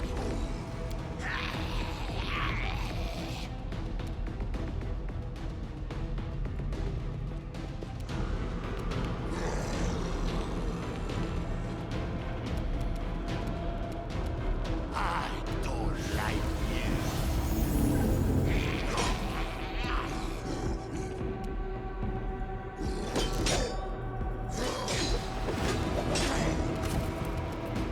Okay, there's the... Okay, where's that shadow demon at again? It's over here someplace. There it is! Yes. Alright, Regil, get rid of this one. This one's mine. What are you... Wait, what was going... Hold, what? Unarmed... What? Hold on, what?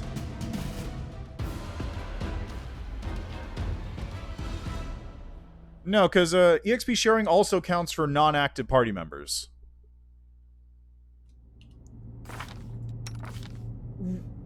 Huh?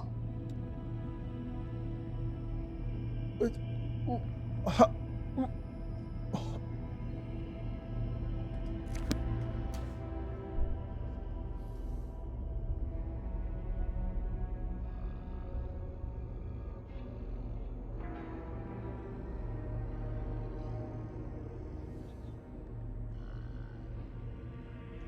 Did it fucking disarm Regil?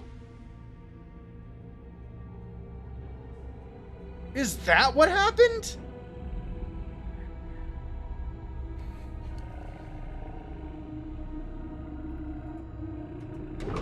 I think it fucking disarmed Regil. Are we ready to move out?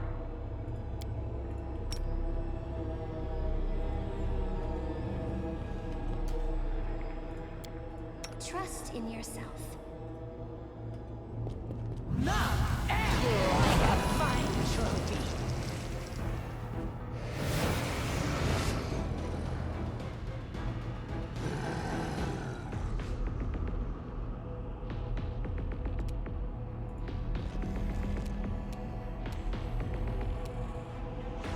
No match for me. Retreat is not an option. You don't even attack. Jesus Christ.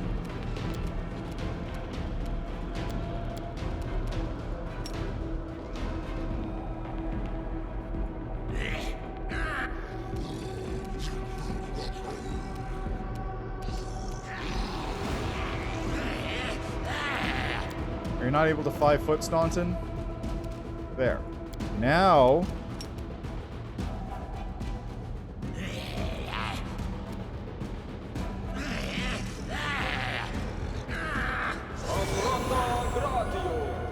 That's not quite what I wanted to do, but sure, whatever.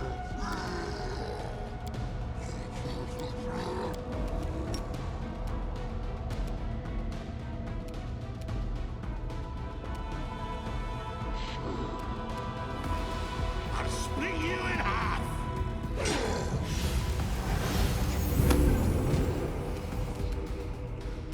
Oh, god damn it. I fucking...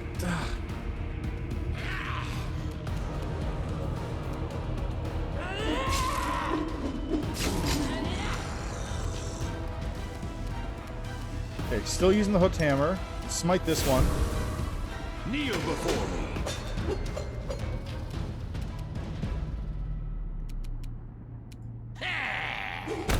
There, it's dead. Now I should have summoned my own demon.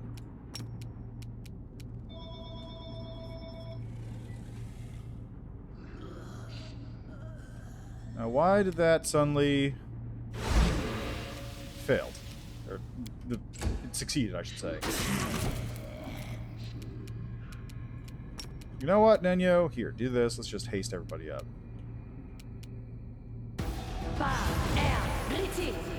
That'll have you just come over here.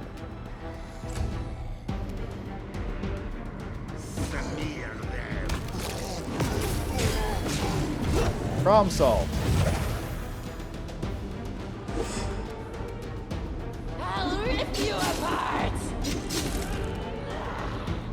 one's mine. Okay, did I not cast Glitter Dust? I guess I not cast Glitter Dust. There. Yes. Have Glitter Dust.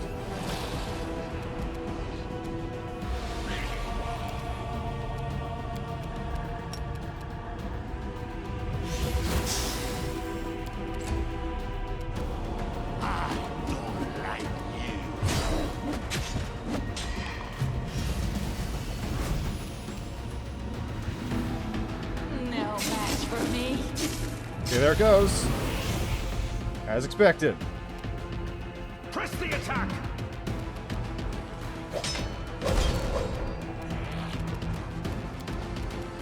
Okay, reduce your attack. Cackle.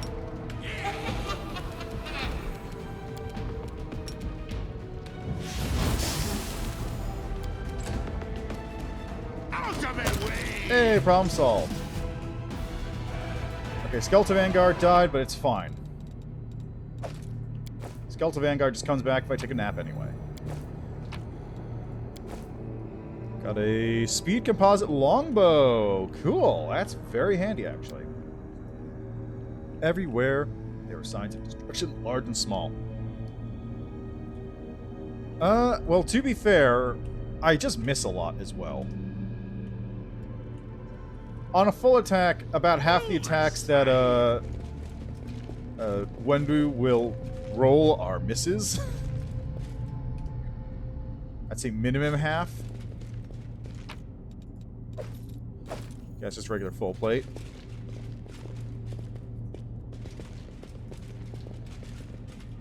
Make way. Hey, it's an Incubo. An Incuboy.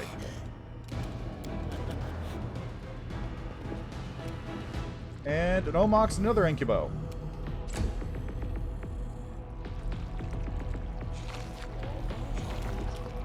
Retreat is not an option.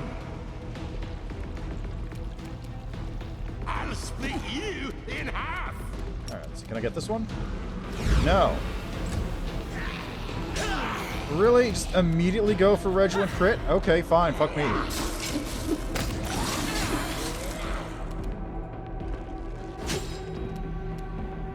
You're irrelevant. Hey, sneak. Love it. Kneel before me.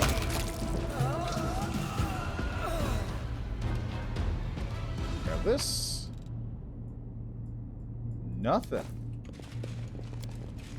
A success worthy The bodies in the of murky praise. liquid are likely the remnants of unsuspected experiments, or failed attempts to save them. I'm not touching that.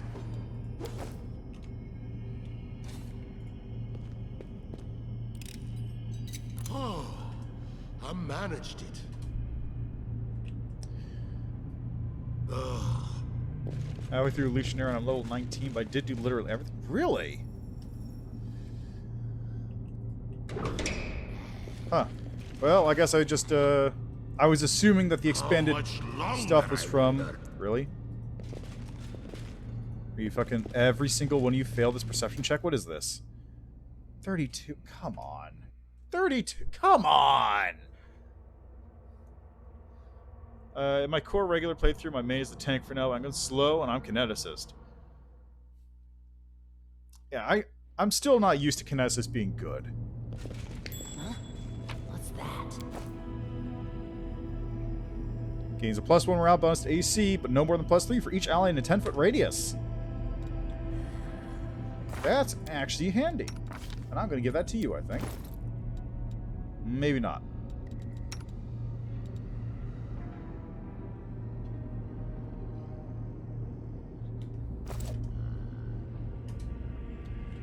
Kineticists are not good, they're God.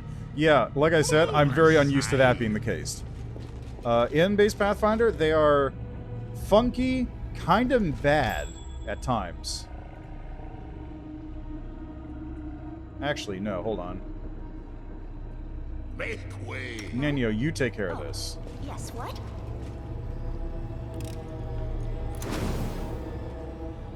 Ranged ledge domain. That's something useful. Okay, that's where the fun enemy is.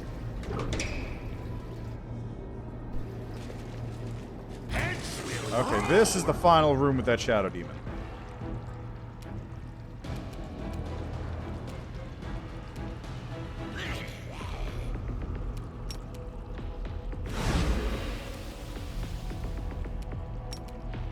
Retreat is not an option.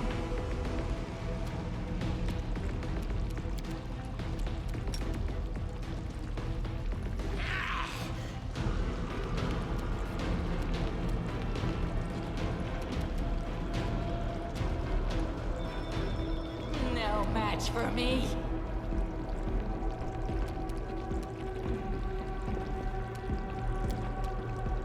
I'll split you in half. Okay, this is a surprise round, that's why. Okay, can I snap you? No.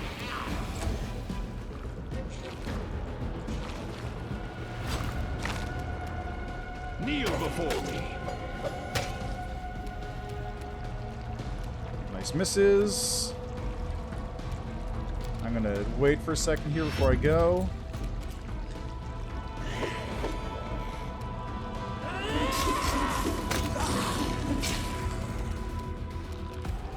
Wait for another second before I go.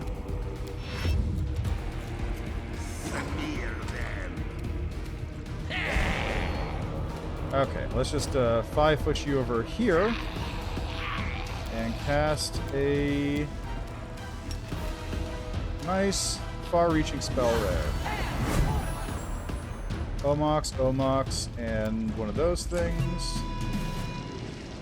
And that shadow demon is here to help me, which is always nice. And it saved 20.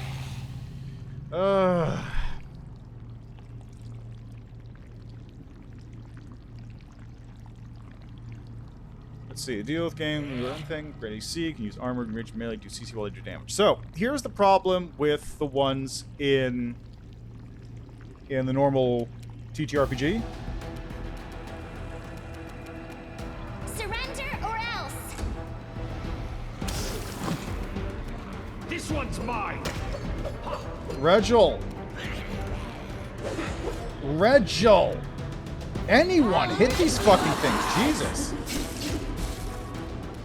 I don't like you.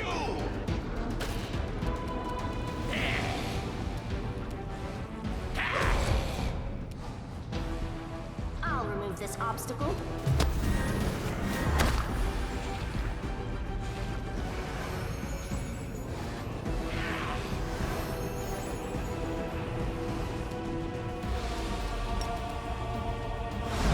Saved figures. Press the attack.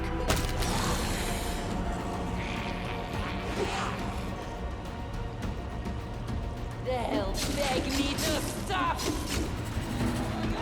Out of my way.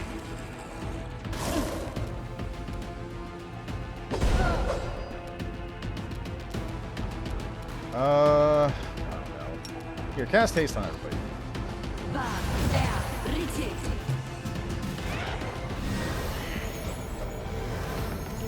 Okay, spell.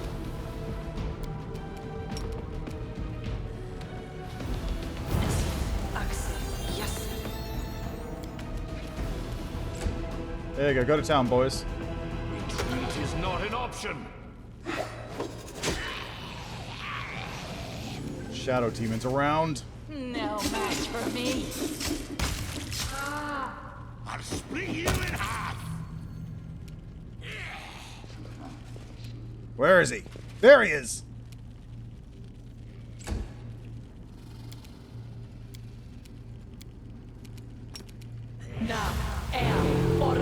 You fucking rolled a 20? Seriously?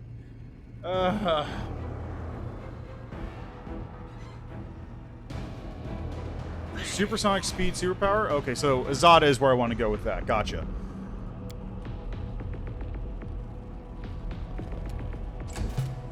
Okay, and we'll get over here. And then cast Glitter Dust. Right there. Yes.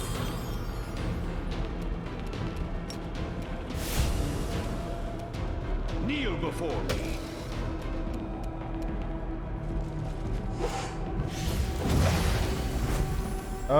God damn it, Nenyo got dominated. Wait. I'll rip you apart. Smear them. God, Nenyo's getting attacked by their own Shadow Demon. This is real goofy. Alright, let's reduce your AC so you're easy to hit. And then cackle. This one's mine.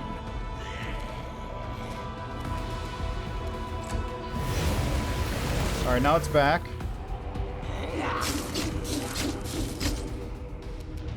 I don't like you.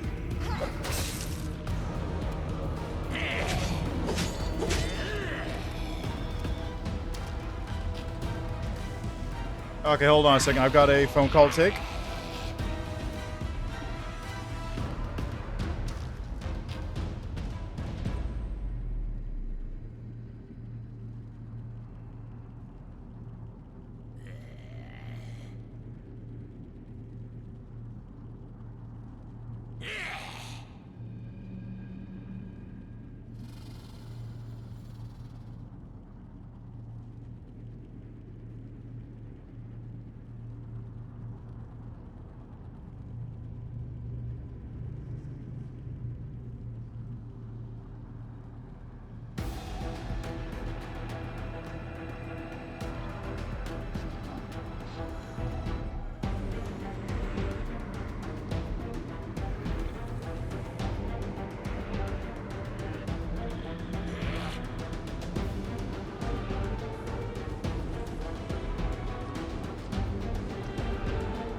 Okay, let me look at this image you got posted here.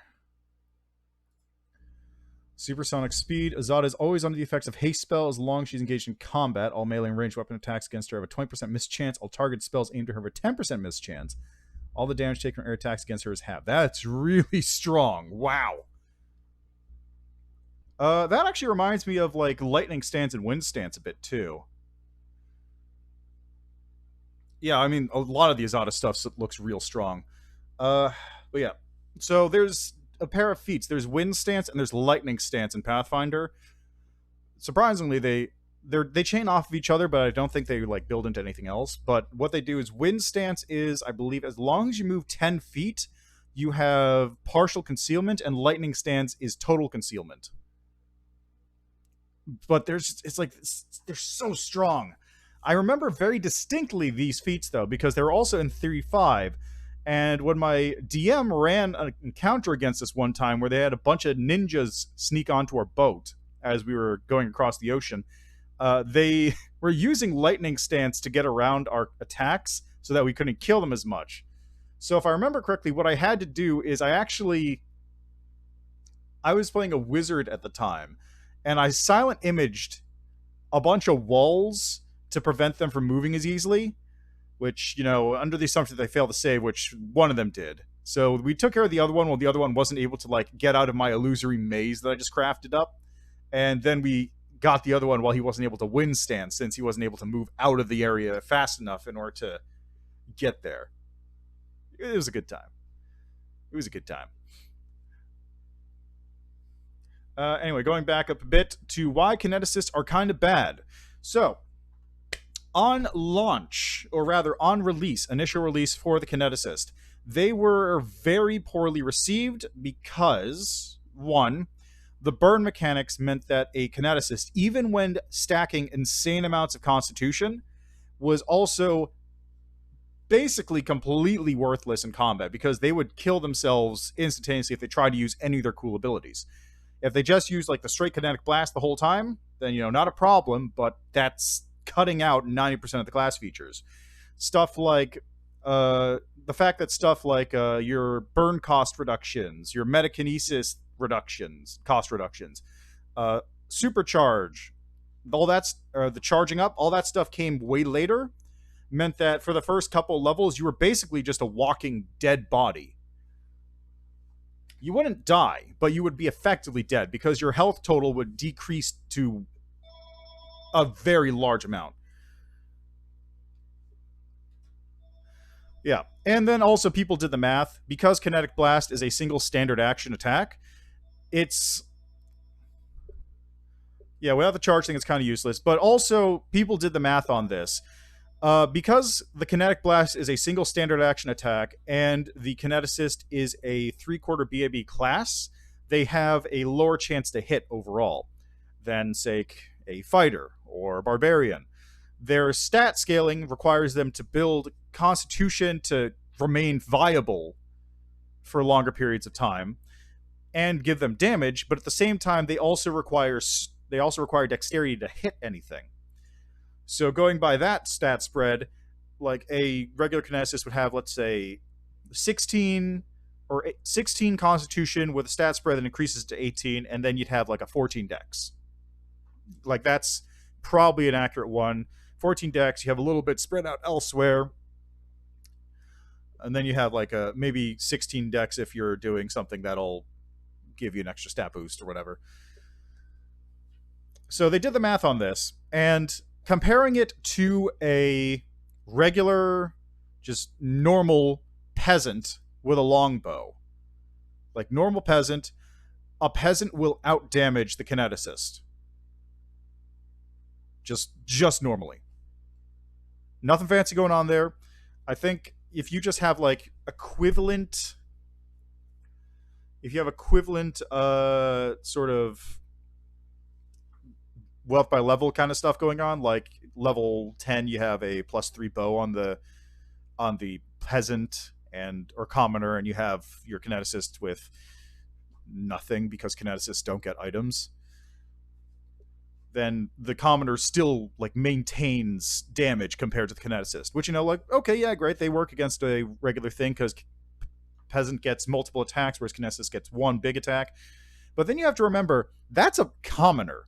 That is a non-player class. That's the lowest tier of non-player class. There's non-player characters.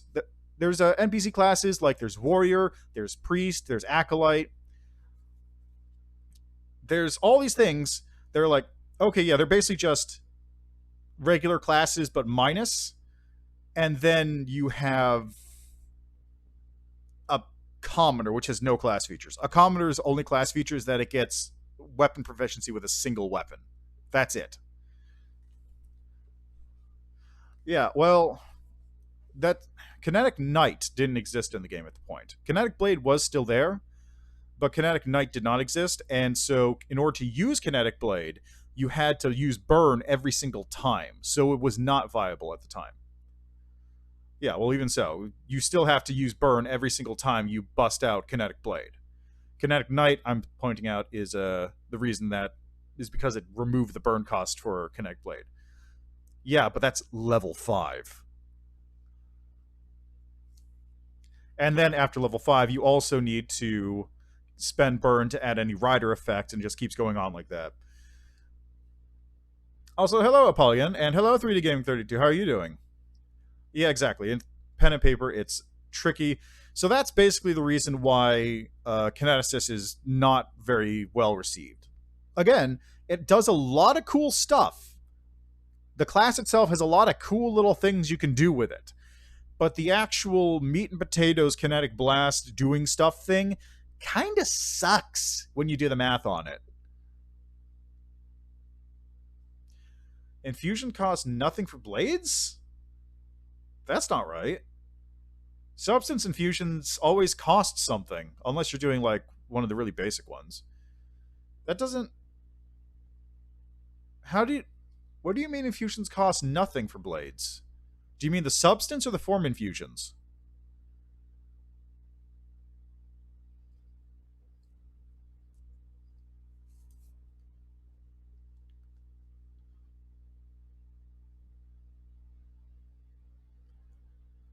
Basic, all you need, it's trip. So you just get tripping infusion? I suppose if you go that way. Oh, right. The other problem with Kinetic Assist was the damage output is not quite consistent. So, normal physical blasts go against AC. Ones do stuff trip, blind, or root. So they remove that. Tripping infusion and all that stuff costs normally on everything. Like, when you make a kinetic blast, you take the form infusion and the substance infusion, and both of them add together the cost, and then you reduce the cost by however much from your charge. But normally it would be added on. But if they remove the cost while doing that, then that's actually a significant upgrade. Let's see, the ones do, yeah, solely not consistent. Yeah, so like I was saying, so the other problem was that the damage isn't quite consistent because you have the two damage types. You have your physical blast, stuff like ice, water, earth, etc., which goes against regular AC, which has its own issues at higher levels because of the 3/4 BAB thing kineticists have and sort of Dex secondary stat. The other problem is that when using an energy blast, something like lightning, fire, water, or lightning, fire, cold? One of the water blasts is, no, actually, the water blasts are all physical. So it's lightning, fire, acid, I think. So those kinds of blasts, when you use those, they deal half damage. They go against touch AC, which is good, but also you have to contend with spell resistance because they count as spell-like abilities. So you need to also get spell penetration as a kineticist, which, again, is in this game, but there's things to bypass spell resistance pretty significantly. You have to bypass spell resistance. You need to do that. You also have to deal with resistance, which is, again, less of a problem in this game specifically. But imagine trying to use fire infusions or fire blasts against demons or cold blasts against demons. It doesn't work. You're basically shit out of luck. The only way to bypass that, if I remember correctly, is the blue flame infusion, which means that you do half damage again through fire resistance, which... Great. Congrats. You're fucking doing nothing. You're literally doing less than you would with a bow. So again, kineticist, cool ideas. Practice, not so much. This game, upgraded. Let's see. Let's go back through here. 7 Deadly Sins. Remind me about demons. And yes, I am playing a Lich. You're looking at the party of Alexander Lichtman. Let's see. I have not done Blackwater on this run yet. That's why I'm waiting, because I remember how much Blackwater sucks. I did it with my solo character, and that was a rough fucking time, especially since I got locked in there. That was... I don't know if they fixed that. I assume they fixed it, but you used to be able to... you used to be unable to escape once you entered, if you failed a check. So, I managed to find the one spot where you could leave by teleporting. Yeah, Void is really strong. My personal favorite was always going Kinetic Elemental Ascetic. Elemental Ascetic Kineticist is really good because you take that level and it gives you Kinetic Fist for free. Yeah, level 5 you can use Infusion with one less cost, but... that applies to both Kinetic Blade and a Substance Infusion. Kinetic Blade is a form infusion, which changes the form of the blast, and then if you want to stack Trip on that, that's another 1 cost to it. So you're going to take... it's normally a 2 cost, and then it gets reduced to a 1 cost. Unless Kinetic Blade is flat reduced somehow.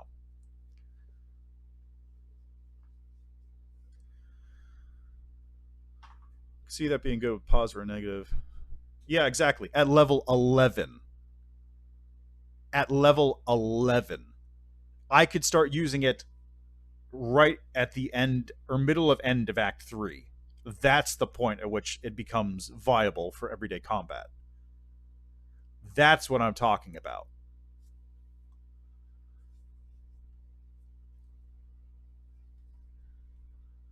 Let's see. So we can go with positive or negative depending on what you're fighting.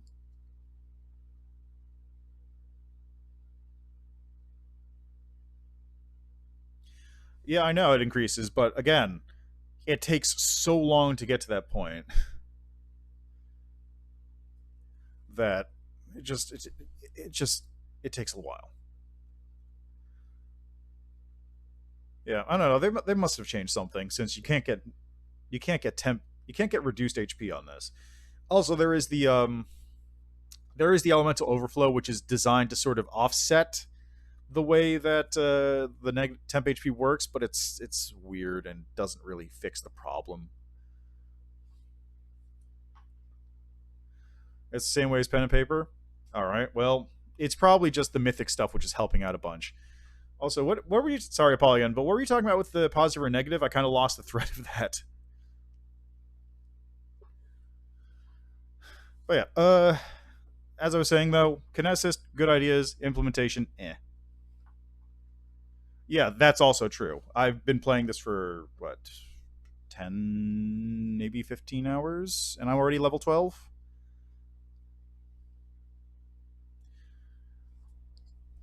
Ah, yes, that right.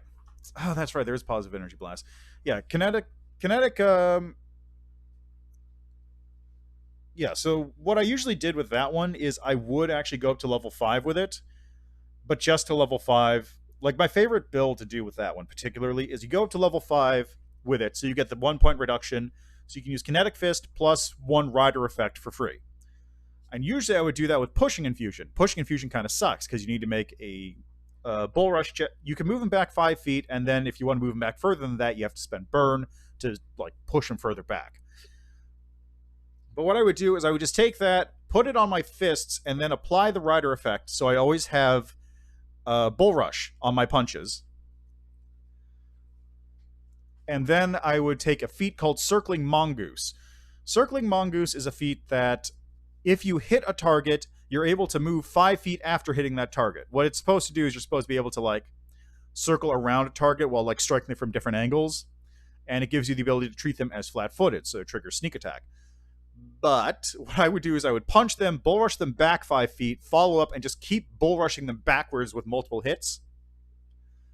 And you get improved bull rush, which lets you get a bonus attack off of that. And each time that happened, I also took my favorite combo of Siegebreaker Fighter, which meant each bull rush triggers an overrun. Each overrun triggers a attack of opportunity from smacking him like as they fall onto the ground. You could take that from Furious Fall and just improved overrun. So just do that, just keep smacking them. They fall over, trigger another attack of opportunity, which causes them to get bull rush back, which lets you overrun them in order to trigger another attack of opportunity, which lets you bull rush them back. And it just keeps triggering over and over and over again until you run out of attacks of opportunities. And then you've punched them like 14 times in a round. Which I did also use on my party at one point. I believe I wiped out one party member with that instantaneously. Yeah, I wish Tengu was in here too. I like Tengu. They're cool. Tengu's a fun race.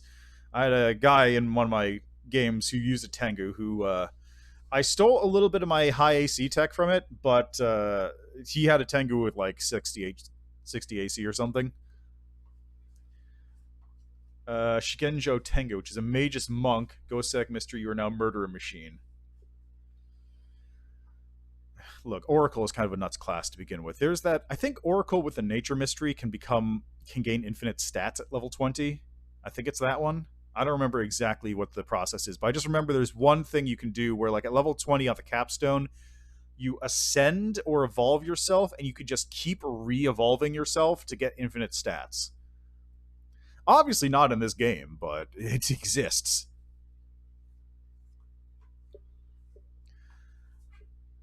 But yeah, Kinesis enables some cool stuff, but it has issues, major issues, which I never really got to deal with. My personal favorite homebrew for Kineticist is to completely remove burn and just replace it with combat stamina. Because it means that Kineticists can do their stuff multiple times per day. And also, they don't die. And also, just there's no reason to have the non-lethal damage to begin with, because the burn itself is a fine limiting factor. You don't need to stack on non-lethal damage, which kills you slowly.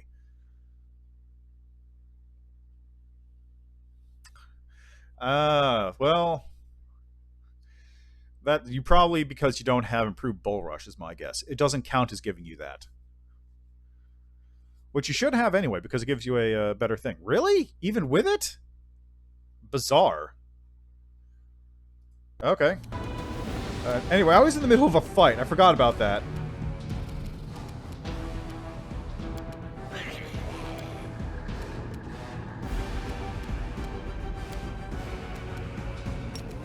Boop. Failed.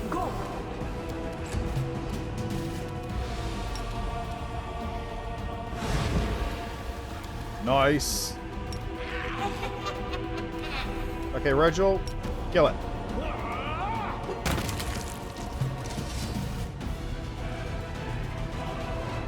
Good stuff. Good stuff. Chaos does not look like the result of anything like as deliberate and controlled as a search. It's more like there was simply a fight here and that everything was simply smashed. Well, it's done now. Hey, look, it's a door. The magical bear trembles from the power seething within it, which seems hostile, disturbing, and dark. Oh, okay, so it's a new bug, too. Gotcha. Got a new demon. Secrets of Great Sorcery. I got Heavy Crossbow of Degradation. Remember, this +2 Thundering Burst Heavy Crossbow confirms a crit. All enemies in a 15-foot area must pass a reflex saving throw or suffer 1 damage to intelligence score per round for 1d6 rounds. Int Bleed? How much longer? Int Bleed. Can't get through there.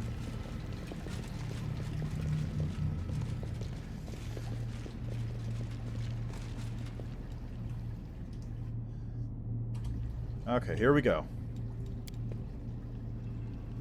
I managed it. Okay, you are gonna cast... Anything Okay, I'm gonna have you first. Cast...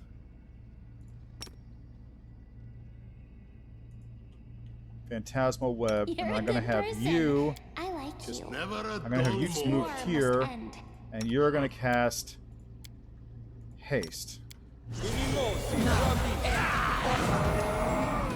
Okay, we got 2 rocks to deal with. God damn it.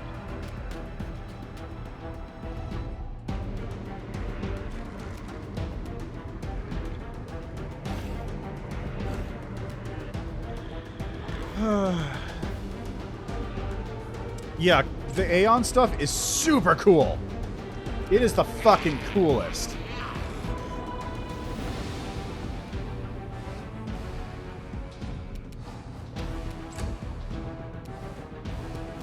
Press the attack. Are you in cackle range? No. So go over here.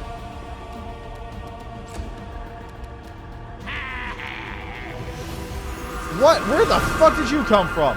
Bruh.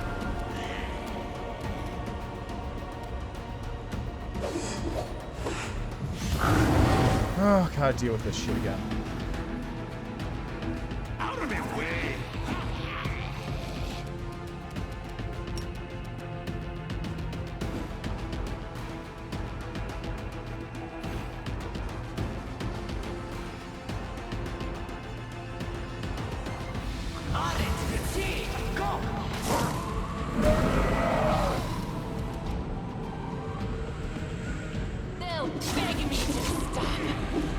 Nice misses. Okay, Regil, it's got fiery body, so Regil, please don't die. This is not an option. Okay, Evil Eye AC. And then do this.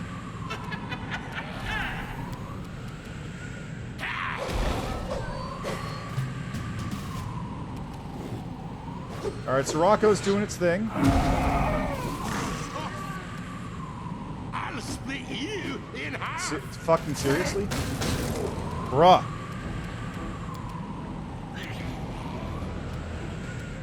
Okay, got Sirocco. How about Magic Missile? I did a little bit to it, yeah.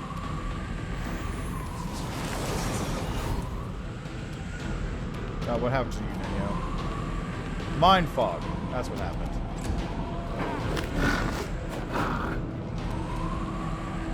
No match for me. Nice! Kneel before me.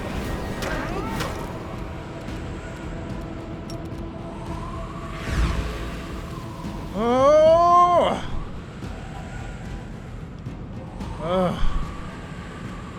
Yeah, no, this is the, this isn't that lab. This is...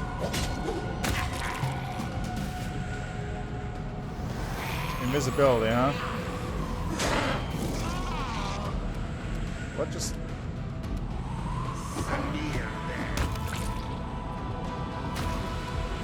Okay, please dismiss the Sirocco.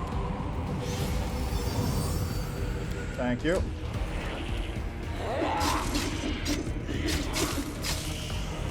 Okay, wait till after Ember goes. Oh, I've got a Bow friend too. How about that? Glitter dust. Go fuck yourself. Shadow Demon was blinded. Whatever, I don't care.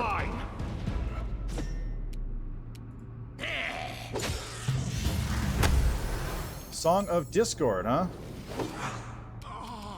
I don't like you.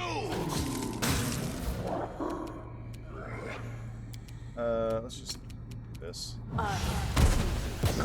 One hit. Nice. They'll beg me to stop. Reginald's going next, so how about this? Fail. Press the attack. Yeah, I did it! Really, guys? Really, guys? Oh god, really? We'll Get out of there, Ember! Get out of there, Ember! I can do this. Are we good? Are we good? I think we're good.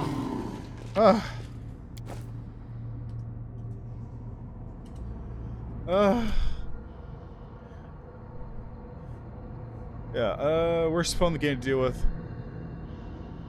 Yeah, it sucks. And I almost died. Ember almost died from it as well, I'd like to point out. So anyway, yeah, no, this is not the one in... This is not the one in, what's... This is not Blackwater. This is not the Co-Carnage quest. This is the Abandoned Hovel, which is good old Aureliu Vorlish's lab. And I've now cleared this section out, so we can head back up this way. And take a nice, long, well-deserved nap, I think.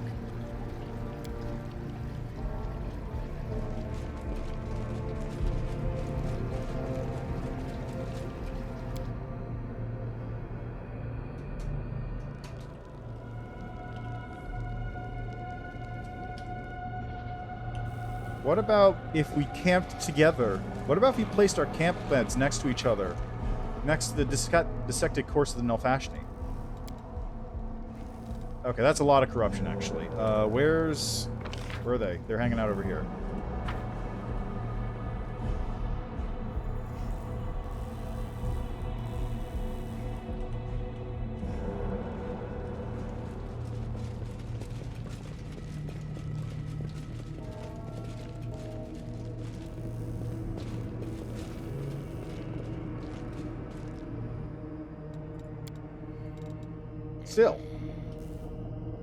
Still.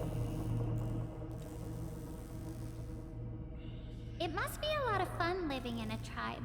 Like one big family. People watching your every move, sticking their noses into your business, telling you how to live. Yes, it was fun, fun, fun. I bet it was. That's okay. I'm not level 2 corrupted yet. Thank God. 2 days of rest. Don't know, don't care.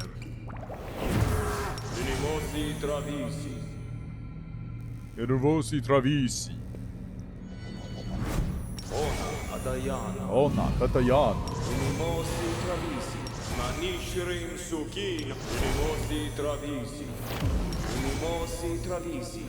Unimosi travisi.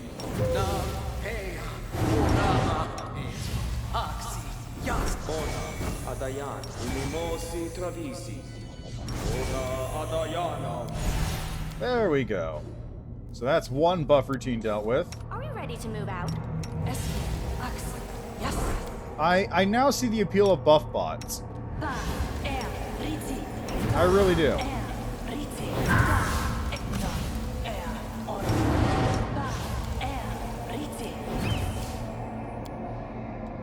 Trust in yourself.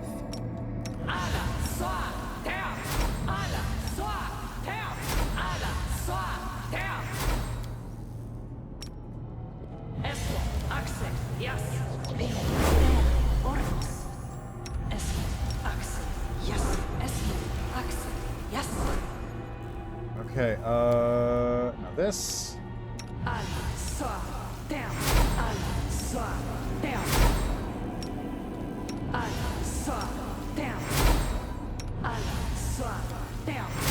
Okay, is that it for you? Yes. Now Staunton.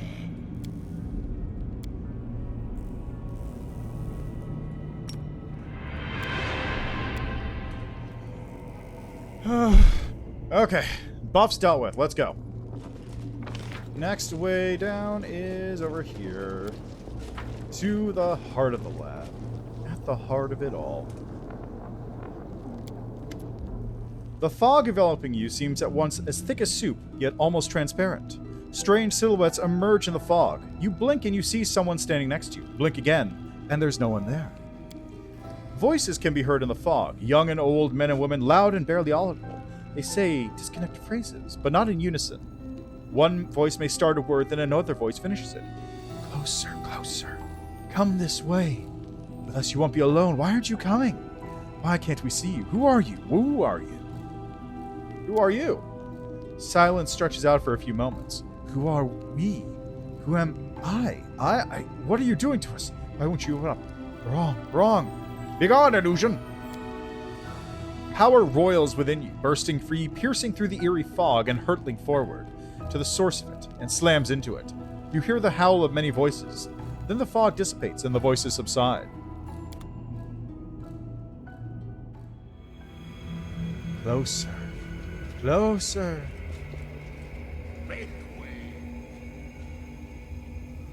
I've got Staunton with me. Predictable. Regil gives you a stiff nod. Commander, what happened to you? To me, nothing. I assume an attempt was made to invade my mind, to extract some secret urges, passions. Thankfully, like any good officer, I possess none of these things. Ready to go? Ready, and then some. I insist that we move off without delay. We must find whatever it is that is trying to influence us.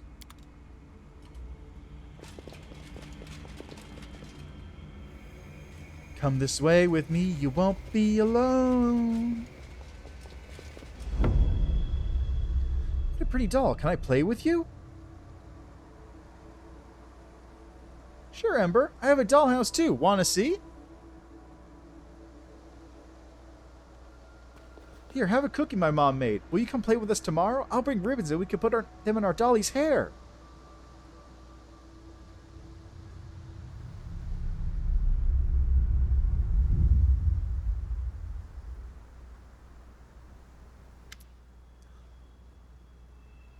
The illusion dissipates and Ember opens her eyes, looking dazed. Where did they all go? Oh, they weren't real. That was a good dream. It wasn't true. I think it was demon magic. I don't know why they showed me that. To make me sad? Demons are strange. Are you ready to go? Yes, let's go. We have so much to do. Okay, so I'd like to point out that I have never been here and seen this. This is literally the first time I've ever seen these scenes.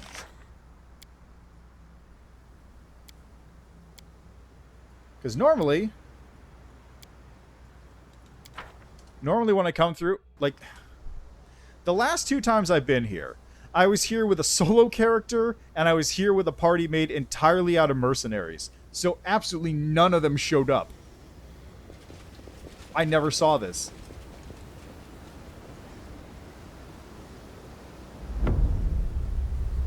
Blind fools, you thought you could push me around. You thought I'd be your servant. Now you're going to be my slaves, and no one will ever dare to command Wendwalk ever again. You'll pay for this, impudent slave. I'll chain you to my throne like tame beasts, and I'll rip the tongue out of anyone stupid enough to open their filthy mouth. Windwog's face twists in disappointment, but upon seeing you, she summons up an ingratiating smile. I knew that you would come for me, Master, even when I was held captive by those illusions. Your fantasies are pretty extreme there. Windwog smiles cautiously. What's wrong with dreaming of power? Everyone wants power, Master, and anyone who doesn't has the heart of a slave. Yes, I love power. I love to command. That's why I joined you, the strongest and most majestic warrior in all the world. As your servant, I stand to gain everything I dream of. The hunter gives you an obsequious look. Are you ready to keep going? Of course, Master. Forcing those demons to their knees and making them beg for mercy was a sweet illusion. But bringing that dream to life will be all the sweeter. Whatever you say, Wendu. Create a scientist in all of Galarian. Your addendum 120 to Volume 5 of the Encyclopedia has caused a furor across all the scholarly forums of Absalom. I'm delighted to observe your scientific work. When can we expect your next publication? Very soon, by the end of the year at the latest. I'm making corrections to my 6th and 18th agenda to the 3rd volume of the Encyclopedia, then I plan to rewrite the 1st volume in its entirety. I already have a slew of revisions I wish to make. The vision dissipates. Hey, wait, Mr. Jonas, where'd you go? My corrections! Ninyo looks over at you, to the articles, and the addenda, and the paragraphs. In your vision, it seems that your work on the encyclopedia goes on forever. What a preposterous notion. And it's not even true. I'm writing the encyclopedia for all Galarian. For the students who will follow in my footsteps. For the professors who have limited opportunities to conduct their own experiments. I simply must finish it and get it published. Tinkering with it forever, adding more and more, that would be the purest vanity. I'm not like that at all. Are you ready to move on? Yes, just a moment. I need to get rid of this ridiculous memory. She wrinkles her nose, rubs her hands over her forehead, and loudly exhales. Done. I'm ready to go. Come to think of it, what am I doing in here? Ah, yes, I'm following the boy. Thanks, Danielle. How much longer, I wonder? Okay, you go here. And you go there.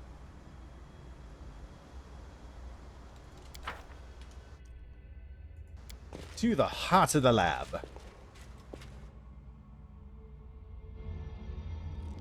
Hey, look, it's combat.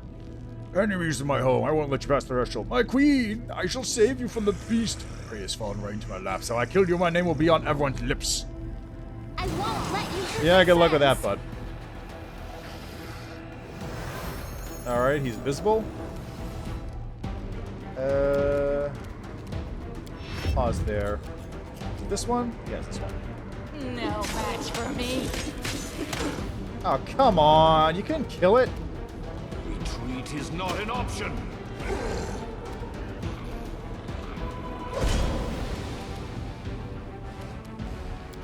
Alright, let's see here. How about a haste?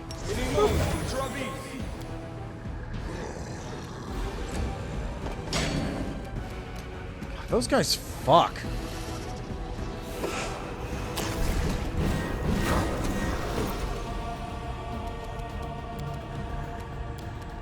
Alright, where's that guy at? He's over here someplace. There he is.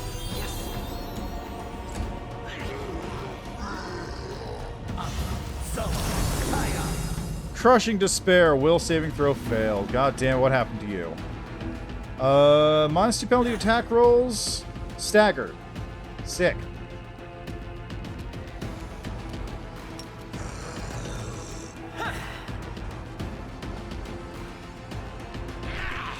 Oh, so it wasn't... So, wait. What was... Oh, God, I forgot to put buffs on people? Wait, Wait, what? No, I guess I did forget to put buffs on people. Weird. Let's do this. Will saving throw succeeded. God damn it. By 1.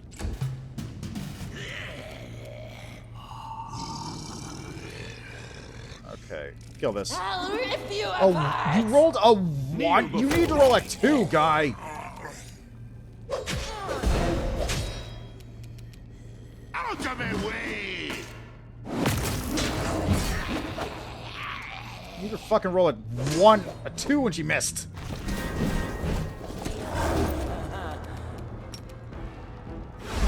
There we go. Problem solved.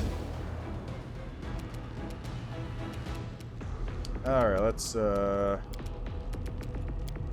this. Failed. Are you just gonna sit there invisible? I'm not complaining. This one's mine.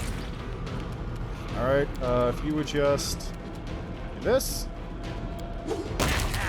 Very good. Oh, perfect. I'll split you in half.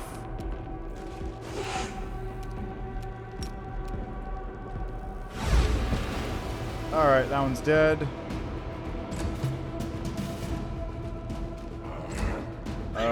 I think the babao is gonna wake it up. Sure is. Smear. Alright, that's fine.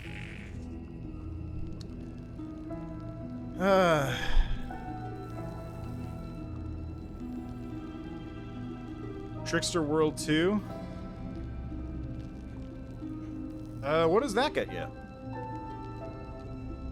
I don't remember what this does, also. I think I did it... No, I wasn't here when I played Trickster. I don't know what this does.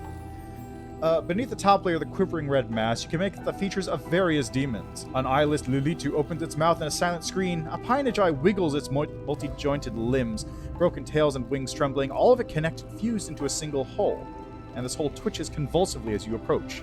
You hear voices, the same ones that called to you in the fog. I wane, I dwindle, I gasp for breath. What are you? Now nothing. You killed, ruined, but you, what are you? The voices are unleashed in a drawn-out shriek like a death cry. Now you can be at peace. The voices in your head subside. The unpleasant sensation of an alien presence also disappears. Get that. What do we have here? Nothing.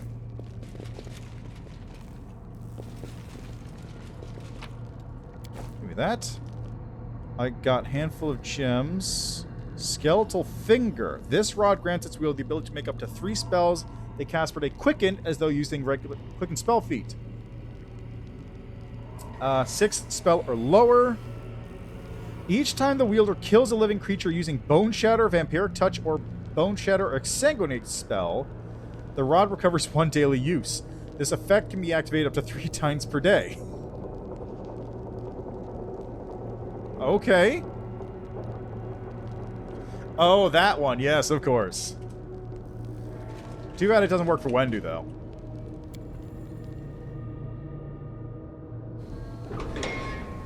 Hey, Suture. Oh no, stupid Suture. He clean forgot. We have barriers in the abyss in this place. Demons can't cross them, but others can. Clever. Well, you can have it if you have this key. Here, take it. Thanks.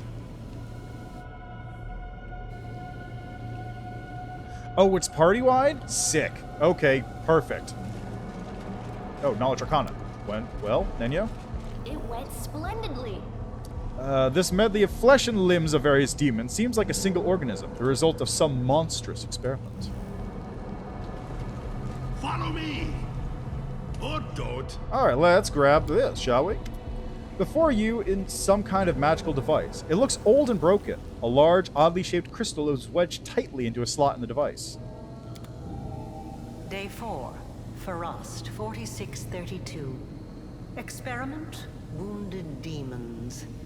Subject, a Lilitu and several lesser demons maimed in battle with crusaders. The fusing of body parts of different life forms has been done many times before, and is of no interest to me. The focus of this experiment is the fusing of souls. Desired result, to preserve the specific abilities of the donor subjects in the final fused entity. The idea is promising, and may influence my other research. Move aside.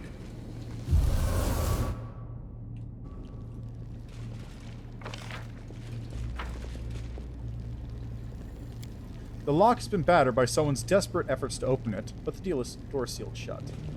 Well, can't get in there to suit your secret stash, unfortunately. Actually, I don't know why this door is locked. This door was totally open last time. I guess? Sort of? I can kind of see it, but I feel like Aurilu had way different plans than just general chaos. Weird, though. Okay, I was definitely able to get into this room at one point, but I don't know why I can't get in there now. Like, in there is a bunch of potions, and then a note saying, by the way, Suture, if you come in here and drink these potions, I swear to God, I'll kill you. Like, that's basically all it is, but I don't know why I can't get in there. It's very strange. Note, fragment from Aurilu's laboratory. Alexander Lichtman, send me! Nero the historian emerges with an unexpected suggestion from behind the commander's back. This is just the sort of situation where ingenuity and knowledge of the enemy will be more useful than swords and armor. While she speaks, she thinks, I need to prove myself. That's from the scene. That's legitimately from the scene. That's, you know, that's not dialogue. That was just a scene. How was Aurilu watching me there? Also, yes, I'm aware Aurilu is the one writing the book, but still, like, very curious.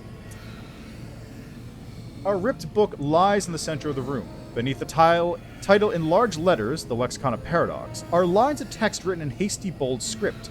A shimmering purple haze rises from the pages. You're about to step over the threshold when the gaze glows brighter. The power within you responds, roiling in agitation, but you feel no sense of danger. Rather, it's as though you're experiencing a chemical reaction to this unknown phenomenon. Yeah, same results, I suppose. So, here's an interesting little bit here. In the original adventure path, the Lexicon of Paradox is still the same thing it is in this game. It is the book that Aurilu used and wrote down when she was opening the world build. That said, you don't actually get the Lexicon of Paradox yourself in the adventure path. I did find the Lich thing here, yes. I cleared out the whole place. Don't worry about that. So, in the original adventure path, my memory... I don't remember this exactly. Yeah, I've got the Lich thing, don't worry. I don't remember how exactly this works. But there's, like, another group of Pathfinder adventurers. Like, not you. I believe it's a completely separate thing. It might be in a book, like a novel, where they actually go and retrieve the Lexicon of Paradox for the Crusades and for Queen Galfrey. Which is why in Act 4... or in the first part of Book 4, in the Midnight Fane, you do actually have the Lexicon of Paradox on you, because we'll get to that when it happens. It's very different from this. But you have the Lexicon of Paradox, and it kind of drives why you get shunted off to the Abyss later on, and why Queen Galfrey sort of takes command of the Crusades again. It still doesn't make that much sense in context, but it still explains it. But it's just very interesting to me that you do pick up the Lexicon of Paradox here in this location, where before it's just a plot item that shows up after a while. You're not given any information about it, really, beyond, like, surface details. You never see it, really. You never touch it. You never use it. It's a plot device that exists that moves you from one location to the next. Look around.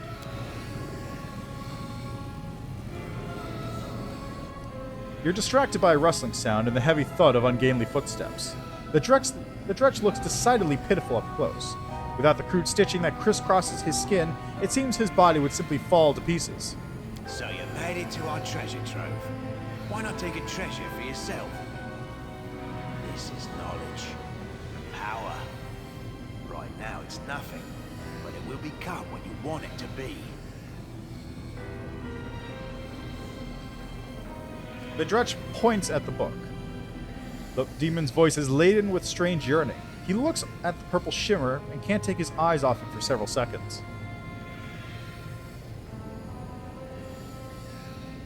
I mean, the real answer is because Ember's an elf, so she just lives forever. First, you're going to answer my questions, demon. Go and ask them then. I don't have all day. I see a book, but you're talking about some kind of power. What does that mean? This book is an old notebook for recording experiments. The power is the result of one of those experiments. My lady decided to bind it to the pages for some reason. It's the ultimate convergence of theory and practice, savvy? She gave a lot to learn how to cultivate and strengthen souls, and this is the result. My advice is to burn that book and that demon. This whole laboratory. And finally, burn her. Regil, please speak up. You cannot burn books. They contain knowledge that will... And burn this one, too. God, I love Regil. You're just gonna give this power to me? As if one mutilated dredge could stop you. That's not it. My lady knew that sooner or later, someone would come for the book. She told me not to interfere. She doesn't tell me her reasons. She said to come here and wait to make sure that the gift finds its owner. That's what I've done. She also told me not to hide from whoever comes, so I haven't. What experiments are mentioned in the book? All of them. Rifts, mythic powers, planar magic, transformation, hibernation. All them things that I obviously know a lot about. You've seen the lab, of course. I also know that the book contains everything about her work on the world wound. It's a pity. The book's looking worse for wear. Who knows what notes are still left inside? Okay, I'm gonna just see something here. Can I go to sound? Okay, music. Let's turn music down to like 80%.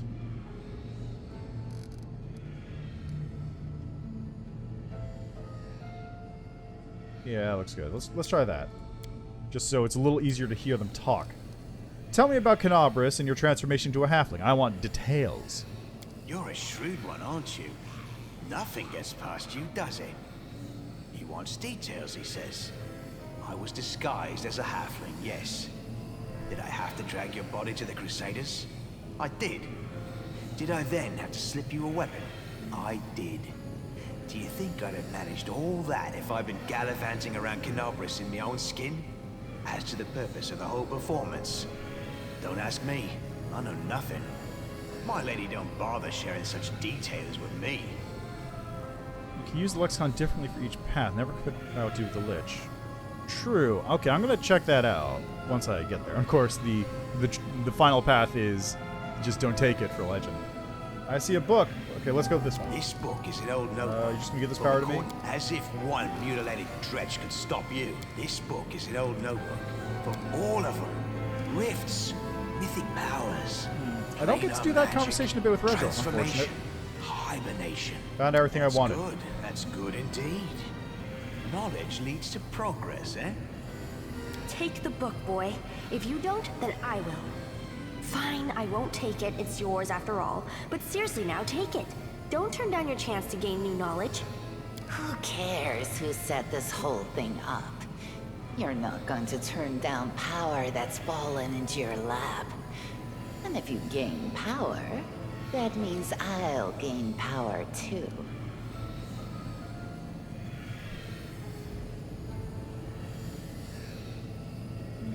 Really?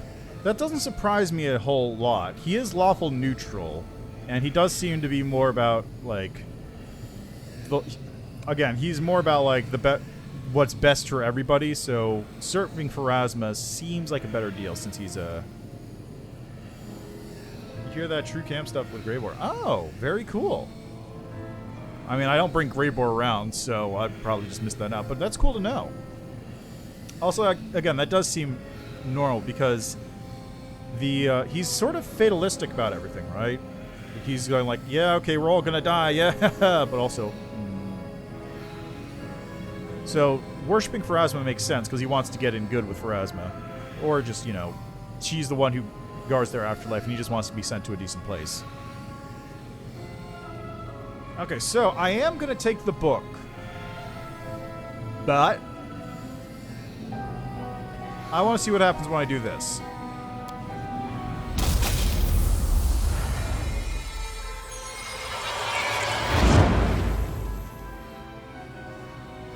It's strange, but you feel a rush of energy and inspiration, as though your decision, your willingness to reject the offering of power, has become a source of power in itself. Power simmers within you, bounding forward, seeking a way out. Interesting.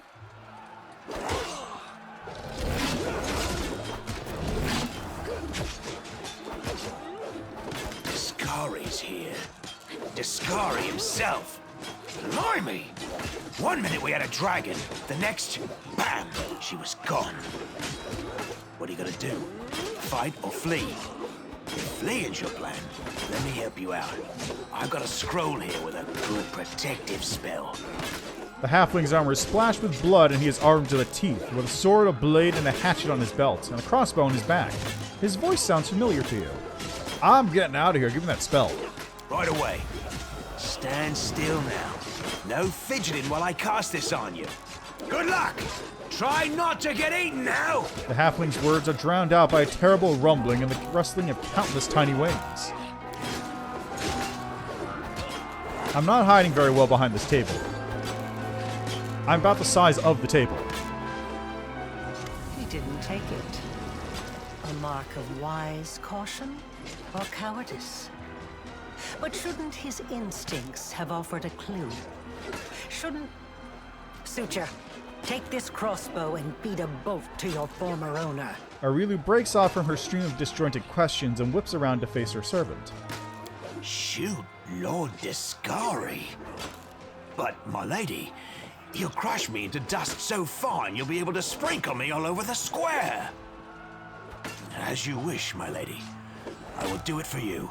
The suture quails under Aurelu's blazing gaze, falling silent. Oh, don't worry, I'm gonna reload. I just wanted to...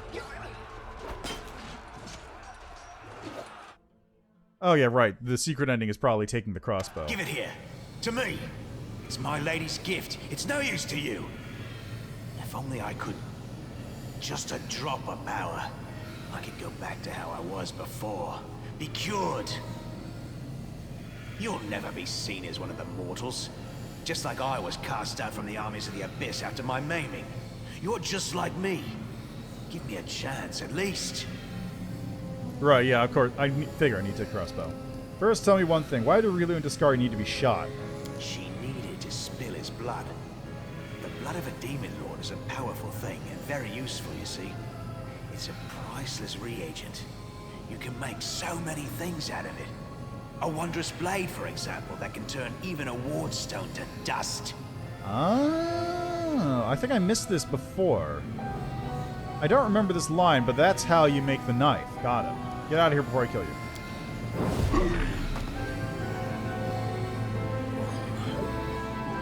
Power roils inside you, sweeping away the demon in the purple glow above the book.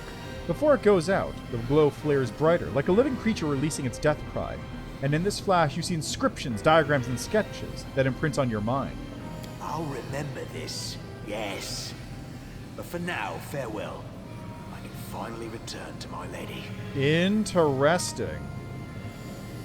There he goes. Lexicon of Paradox, Section 1. Now, I will be reloading that, because I'm not going legend on this playthrough. At no point am I going legend. I will absolutely be going legend, because I want to see how that shakes out, but not in this playthrough.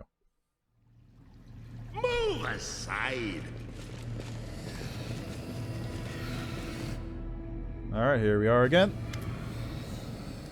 Look around. So you made it to our... Go and ask them. This book. My advice is to burn that book and that demon, this whole laboratory, then find Aurelu and burn her. You cannot burn books. They contain knowledge that will... And burn this one too. God, I love that. It's such a good little... As if one knew all of them. You're a shrewd. That's good. Take the book. Who cares? All who right, set evil. This whole The thing secrets up? of demon worshippers You're will not serve going my to turn down power greatness. that's fallen into your lap.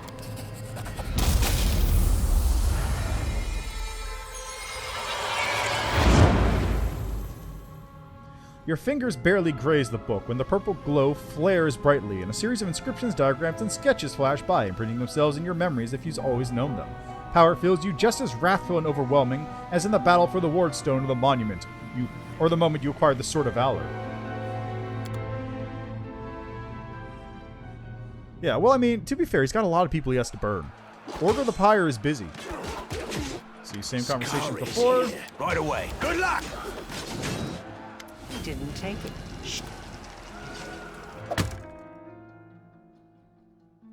That's it. I've done as she asked. Now I can return to my lady. The Sieger looks at you with a strange expression. Envy, sorrow, yearning. Understanding? You can't be sure. Why do you really need someone to shoot Tiscari? She needed to Yep. Don't move. You're gonna answer my questions, demon. Go and ask. That's good. That's good indeed. Knowledge leads to progress, eh? Go and tell Aurelia that I'm tired of her riddles. Riddles aren't always bad. Farewell. Mythic rank.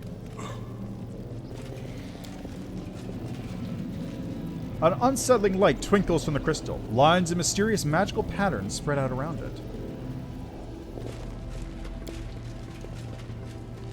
Every last object in the spacious chamber seems to thrum with secrets and formidable power. This appears to be the heart of the laboratory. Ah, yes, and there's the important bit. Some loot.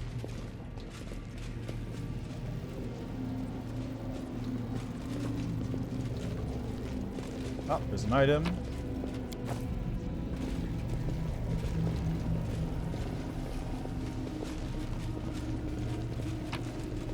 Get a Buckler of Ray Negation, plus the Buckler grants us for a +5 bonus to AC against ranged touch attacks. Which is pretty good. And here we have a door that's going to be opened later.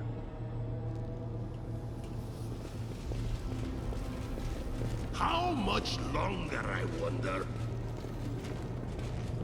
Open a rift. And now I can get out of here. But first...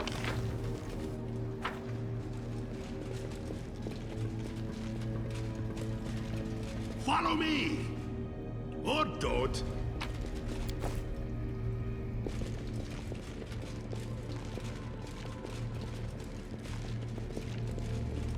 First things first, clear this out, open it up, get through. Next, there's a door over here, which is currently closed off. I don't remember what's behind here. Ah, now I do. Now what?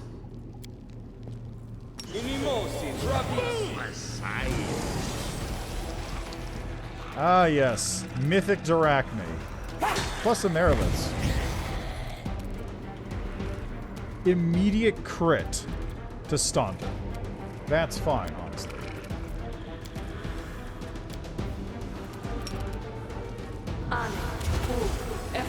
Three levels from the Drachme. Always good.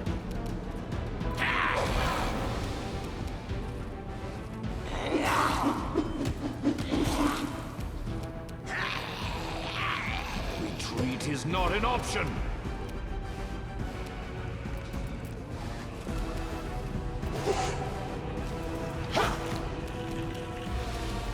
Okay, let's put this right over here.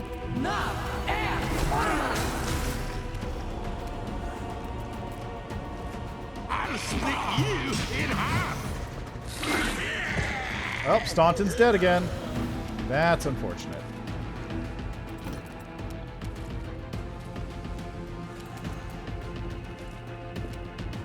Okay, spell.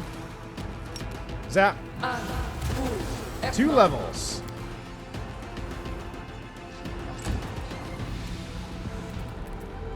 No match for me. Chaos time. Let's go. Kneel before me.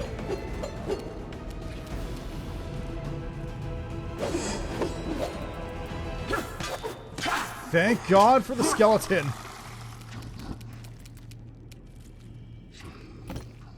Get over here. And, do this? God damn it. That was worth a shot. Smear them. Alright, so this is going to be back in a second.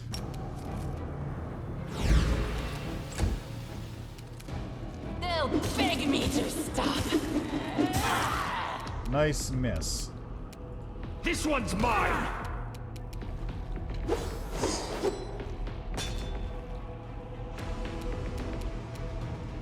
Okay, let's try that again. Na er forma.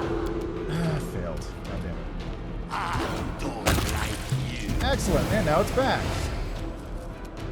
Alright, first off, AC reduction. It failed. Sick. Cackle.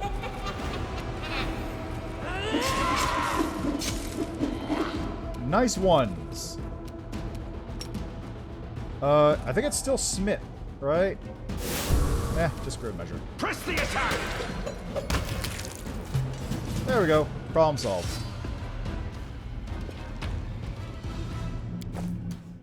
Okay, why don't you, real quickly, do this to Nenyo. Did that succeed? Is the poison still there? It's not. I just got the 1 damage. Good, that works. Loot. We've got a lockpicker kit and White Dragon. White Dragon is bad. For... well, let's see, actually. It's, cold resistance 30, cold aura. All creatures within 5 feet take 2d6 points of cold damage at the beginning of its turn. Plus 4 white dragonhide breastplate. Make way.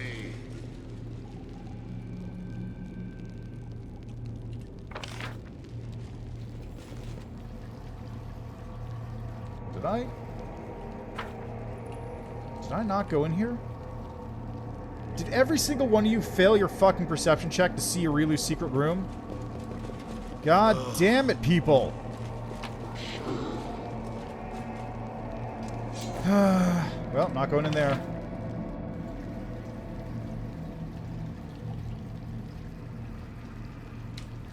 Rest of the hovel has been cleared out. Just fail the perception.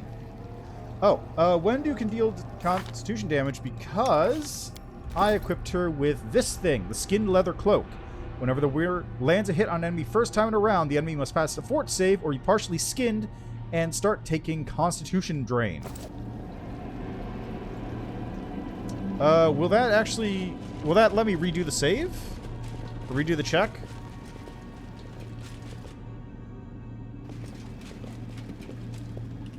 Also, who's the highest perception? 11, 5, 8, 8, 22, 7. So it's 1 block. Alright, I'll give it a shot.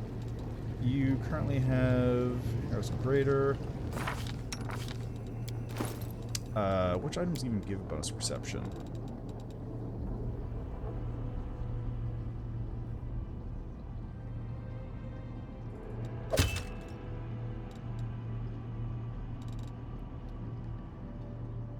The scale? You mean Terendilev's scale?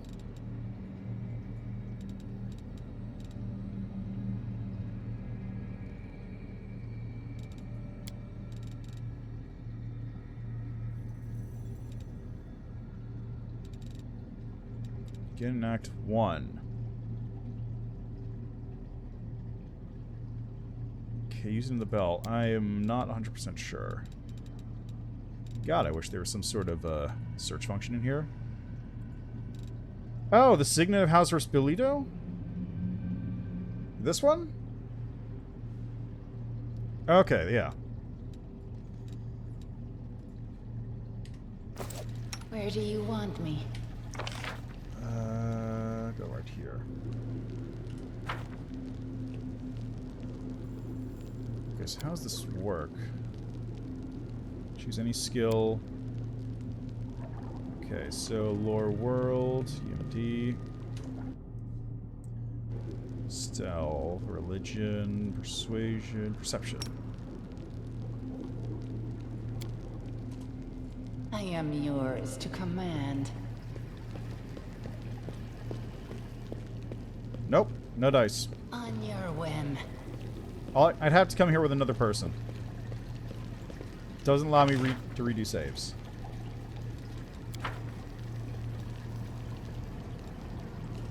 Yep, I guess so. That's fine. I don't think there's anything particularly important in there. There's some lore bits which are useful, but I don't think anything like of vital importance is in there. Could be wrong.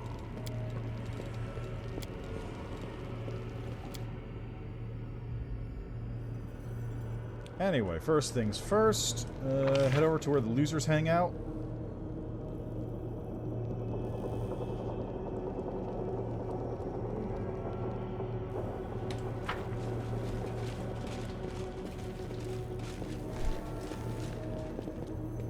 Yeah, well, in fairness, it's also a really hard check to do anything in Camellia's room. Examine the barrier. The barrier appears to have been created from the essence of the abyss and reinforced with spells repelling any living creature not of this dark plane. Destroy the barrier. You see a beautiful silver-haired woman whose face displays unusual heavenly tranquility. Now you can get a good look at her wings. One looks strong and is covered in white feathers, just as you would expect of an angel. But the other wing, it looks like a framework of mismatched bones with a grimy purple substance stretched across instead of webbing, and is covered in something akin to scabs or strange scales. Got the amulet in their first playthrough? Can you even... It's only for shamans, though, right? The angel awakens and unexpectedly inclines her head in greeting. I do not know who you are, stranger, but thank you for freeing me. I am Targona, blade of Iomede's heavenly host. My captivity, though I was ignorant of it, lasted so long. Now your dream turns to death. How'd you end up here? I was brought here from the brink of death. I've been fighting the Balor Drezen alongside a troop of crusaders when we were struck by the Echo Discari, a demon of terrifying power and cunning and an old enemy of mine. All my comrades perished, and the two demons set upon me like predators savaging a bird. The Echo ripped off my wing and left me to die among the bodies of those I failed to protect. And then she appeared, the architect of the world wound. The angel's gaze darkens. Sometimes I am amazed at the vast power, terrifying or benevolent, that can reside in a mortal. However, Arilu is no longer mortal. She brought me here. She treated me as much as she could, or as much as she deemed necessary. I can hardly remember those first days in the laboratory. Pain, strange magic, purple flames flickering around me. Arilu spent hours casting spells over me. I was chained the whole time, though I was too weak to fight or flee. There was nothing else for me to do but talk to her and try to glimpse inside that black soul. I don't know what I hoped to find in there. Perhaps the smallest glimmer of light, hope that all this could be remedied? All I saw was twilight, a veil of arrogance and secrets that Arilu used to keep herself separate from the world. Her thoughts were occupied by some grand experiment. I was of little interest by comparison. When she had finished her work, she put me into a deep sleep. A healing sleep, she said. It was necessary to allow my new abominable wing to settle in. I had been in that sleep until now. What grand experiment was Arilu planning? She wanted to perfect her cursed wound. The second opening, she called it. The rift was to be larger and most stable, opening a road to Galarian from new abyssal realms. What shocked me was that she talked about the disastrous consequences of her plan with total equanimity, as though they were minor details that were but a distraction from the experiment itself. I also know that her experiment required a mortal soul, perhaps as a sacrifice in some dark rite that would siphon the mortal's life force and use it for perverse ends. I heard, or rather pieced together from what I overheard, that the soul belonged to a child. Arilu, like many demons and demonic spellcasters, has the ability to wrest souls from their bodies and contain them in special vessels. The vessel containing that soul was delivered to the laboratory soon after I was brought here. Arilu was unusually distressed that day. She talked to me more than usual. That's when I learned the details of her plan. I was aghast when I realized that she was discussing the soul of a child, a soul which she had likely wished to sacrifice. I cannot describe the horror I felt. And this is where the pieces begin to fall into place. Actually, it falls into place even more because I'm a lich. So, up until this point, there was like... in the previous playthroughs, there's always been the inkling. The, like... what's the best way? The hint. The barest traces of what's going on with Aurilu's plan. It's fairly clear that Aurilu... We'll get to that when I get to the crystals I picked up. But it's fairly clear that Aurilu, like, wanted to resurrect somebody. And the world wound and everything else she's been doing has actually been a secondary effect of whatever she was trying to do by raising someone from the dead. And not just like a raised dead. Again, raised dead exists. Resurrection exists. I don't understand why she's doing all this stuff. But regardless, she was trying to raise someone from the dead. Someone very near and dear to her. Probably a child. Yeah, exactly. Just pay a cleric. Yeah, I get it as well. But it's like, in service of the story, but it doesn't stop the fact that raise dead and resurrect exist in universe. I can buy scrolls of them. Like, the only thing you can't do is if the soul has already become a outsider. Because when a soul gets chucked off to an afterlife by Pharasma, they'll just hang out and, you know, be whatever. And eventually they'll return to the River of Souls, or they'll become a petitioner and turn into an outsider, like a psychopomp, an angel, what have you, a demon. So, yeah. So in the case that somebody has gone through that entire process, they've actually become an outsider, their original soul no longer exists and they cannot be resurrected. So if Aurilu is trying to resurrect somebody who has already gone through that process, then that's something. But just normal, like, raised dead exists. But anyway, up until this point, there's been the hintings of just, that's what Aurilu's trying to do with this whole thing. And of course, we're the final result, which means that we're something she was trying to resurrect. But the question has always been, who exactly are we to Aurilu? And this ties in the last piece of the puzzle for me, actually. Because that jug I picked up, that jar, normally it's... I think it's just there as, like, something special that you can look at, but it's not, like, brought up. But in this case, because I'm a lich, very specifically, I can feel that my soul was tied to that object. I was in that container at one point, or at least my soul was. Which means I'm probably Aurilu's kid. Aurilu has spent this entire time to try and resurrect me, her child, from the dead. Again, the actual specifics of why she went through this entire process to do so is left up to whatever, but we'll get there, I suppose. That's just my guess. That's just my assumption here. Yeah, don't spoil it for me. But that is just me making a guess based on what's going on. My soul was in that jar, so there's something tied to it. Or at least part of the soul. I don't know exactly. Either way, that's probably going to be my phylactery later. What's wrong with your wing? It's the work of Aurilu. The wing is fully functional. Its creator isn't known as the architect for nothing. But it frightens me. There's more of the abyss in this wing than in the eyes of an enraged Balor. If I were you or your commander, Angel, I would immediately order that the demonic wing be amputated. It is corruption that has been placed inside you. The consequences of that will be inescapable. You may be right, Knight. My superiors in heaven may make the same decision. Balor's with the abyss in their eyes. How unscientific. I should have been pleased if she'd sent me anything at all. Finian's voice trembles. I'm sorry. I'm so sorry this happened to her. It's terrible. She never should have been... No living creature should ever be treated like that. Why didn't you get out here or summon the warriors of heaven? Even the goddess cannot hear me within these walls. This place, it belongs to the abyss, not the material plane. I could not call for help, only pray for a miracle. Perhaps your arrival is the answer to that prayer. Can you tell me anything about this place?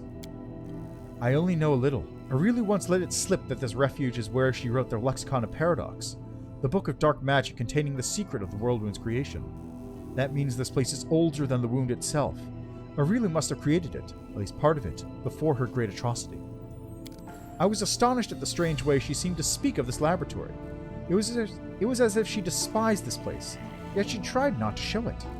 There was a moment when I wondered if this hatred was a sign of her contrition, but I was mistaken. Aurilu Vorlish is incapable of feeling contrite, even for a heartbeat. She's like a tempest, hurtling forward and sweeping aside everything in its path. I see unsealed the way out. You're free to go. Free! Then let's leave here at once. May the light of Iomade be with you.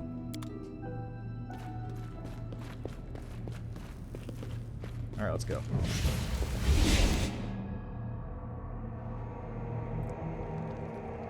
Hey, Targona, why are you... Oh, okay. Sure. Alright, so now we got one last thing to do right here.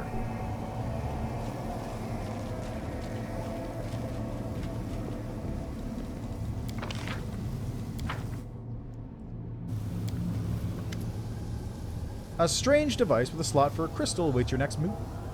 Place experiment transformation. Day 28. Cullis drill. 4606. Experiment transformation. Subject Arilu Vorlesh. Human female with a clear affinity for arcane magic. Objective: to fuse a mortal soul with the essence of the abyss. Predicted result: the formation of a full-fledged half-demon on the basis of a mortal being. Potential risks unknown. The death of the subject is extremely likely. I will continue to monitor the experiment for as long as I can.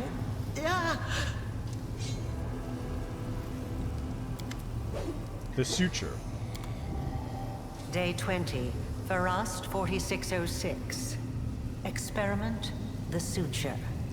Subject, former Dirachni subjected to extreme exposure when passing through the world wound. As a result of this exposure, the demon was reborn as a Dretch, a unique event in demonology. The reborn demon also acquired serious malformations, which did not respond to standard treatment methods. Objective: to assess the threat to other demons to stabilize passage through the world wound. The survival of the subject is also desirable for the purposes of further observation. Secret of great sorcery. Well, well. It seems that someone has been meddling with my projector without permission. Again. How many times have I told you not to do that, I made this recording for the sole purpose of telling you that when I return, I shall be very, very angry.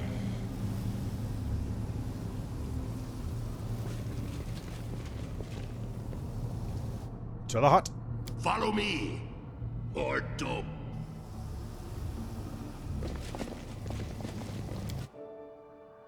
And there we go. And it's raining blood. Lovely. Good weather.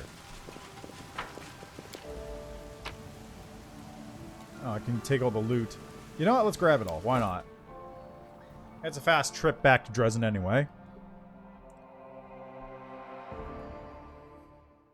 Oh, we got some demons.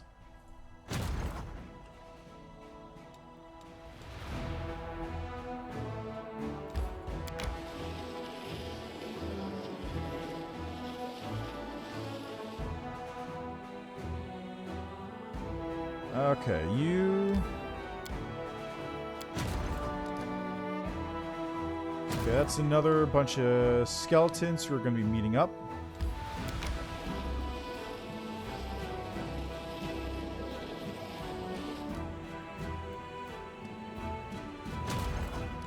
It's another bunch of skeletons who are meeting up. Let's get over here and shove them together. Yes. Even more skeletons and zombies. Yeah. The Bone Squad.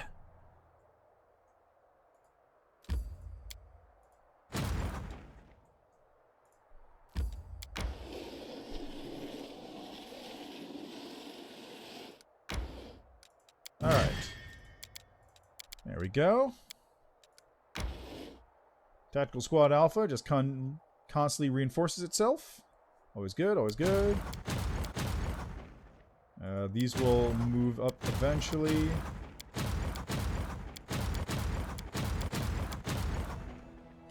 Alright, that takes care of that nonsense.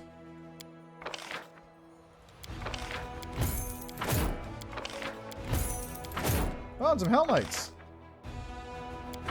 Yeah, give me those.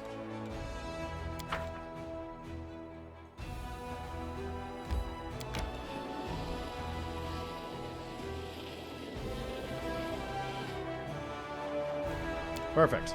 Now, let's get the fuck out of here.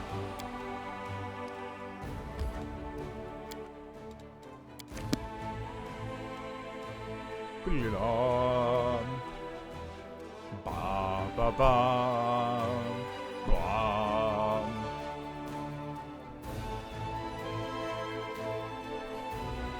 Would you like to see the story of the Fifth Crusade go differently in a less well-written context? Grab the original adventure path for Pathfinder. Oh, also, I found out. I didn't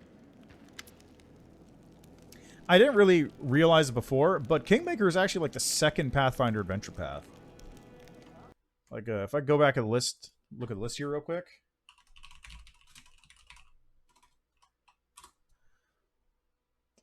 Let's see, the Pathfinder adventure paths we have in order: Rise of the Rune Lords, Curse of the Crimson Throne, Second Darkness, and Legacy of Fire, all of which were made for 3.5. Then first adventure for Pathfinder is Council of Thieves, which is why it's written so weirdly. Followed by Kingmaker. Kingmaker was literally the second adventure path ever written after Pathfinder existed. So roughly 6 months after Pathfinder came out, Council of Thieves started coming out. Then we have Serpent Skull, Carrion Crown, Jade Regent, Skulls and Shackles, Shattered Star, Reign of Winter, Wrath of the Righteous. And then further back past that point, Mummy's Mask, Iron Gods, Giant Slayer, Hell's Rebels, Hell's Vengeance, Strange Aeons, Iron Fang Invasions, Ruined Vazlant, War for the Crown, Return of the Rune Lords, and finally Tyrant's Grasp.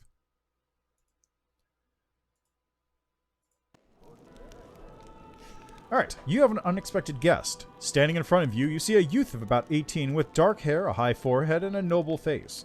He is draped in black from head to toe. Greetings, Commander. My name is Septimus. I'm a vampire. I'm one of the Bloodlords of Geb, a country that lies far to the south. Oh, I'm from there! You've been given the honor of delivering congratulations to you on your first victory in this war. We are glad to see that in the north, at the other end of the world, a new necromantic power has risen. Geb will be pleased to support you and provide assistance. As a gift and sign of our gratitude, accept the army that I brought, and consider me your loyal servant and advisor. What do I need you for? I brought a troop of warriors who will bravely fight the vet demons. They're undead, trained for combat, and all the commanders are vampires, my kind. In life, they were most worthy knights, and it will be an honor for them to serve a just cause. And I, in turn, will help you with advice to the best of my abilities. I will tell you how we have fostered the coexistence of mortals and undead in Geb. I think this information is particularly relevant for you at this time. You look awfully young. How old are you? Painful regret seeps into the vampire's voice. When I was 18, I took part in a dangerous raid in the Mana Wastes. It's a horrible place, a scar on the body of the world, left by the war between Geb and Nex. Okay, so Geb is a land of necromancers, and Nex is a land of wizards, and they had a big magic war. The big magic war created a location called the Mana Wastes. It's basically a giant desert where there's only one country, Alkenstar. So, the Mana Wastes are a place where wild magic roams. There's wild magic events, there's huge, like, natural null magic zones just existing in the area. So, if you go in there and you're a caster, you're going to have a bad time. Which is why the country that exists there, Alkenstar, has zero magic. It's the only country on Galarian that has widespread gun use. It's just cowboy country. It's completely technological. No magic. Well, I say technological, but it's like low-tech technological, like steampunk kind of stuff. It's not Numeria sci-fi tech. But yeah, it's just, it's cowboys, and they fight off wizards from the north and necromancers from the south. It's super goofy. Oh, also alchemists. No. Complete no magic zone. No magic goes on there at all. Which is why Alkenstar alchemy and, like, guns are a thing down there. Because alchemy is not magic. Although, okay, alchemist alchemy is magic, but regular alchemy, like making poisons and stuff, is not magic.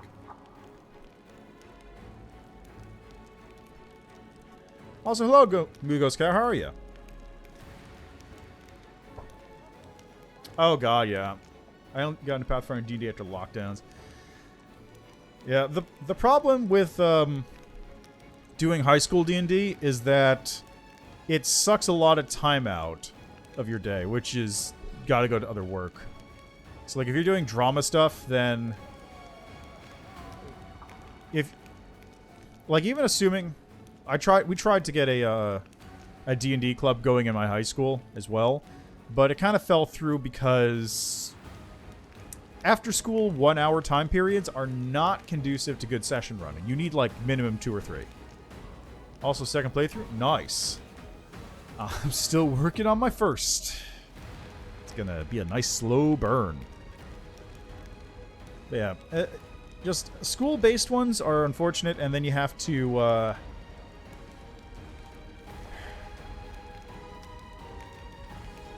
if you try and do it outside of school, then you have to deal with, like, people houses and getting set up, and you also have schoolwork and all that stuff. It's much better if you are able to do it off. Like, having your own life really makes D&D campaigns work better. Angel murdered most of the bosses with orbital justice lasers.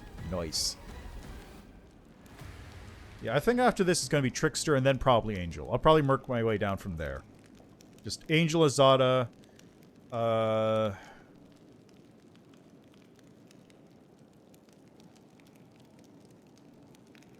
Aeon, Angel, Azada, Aeon, Stunno, Aeon, maybe Legend, then I'll figure it out. I'll figure it out. There's a lot of stuff to do. There's a lot of paths to go through. When I returned from there, my flesh was being eaten away by an unknown magical disease. Becoming a vampire was the only way to survive.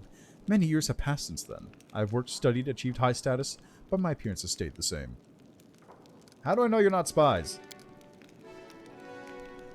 Kev is far away. It makes no sense for us to harm you. On the contrary, we hate demons and respect leaders who don't shy away from the forbidden practices of necromancy. Why would we plot against you? I welcome you to my army. The vampire takes a gracious bow. I'm glad to meet a friend in this austere noble land. I admit we were worried our overture would be misconstrued. I'm glad that you're cautious and unbiased in your judgment. What's up?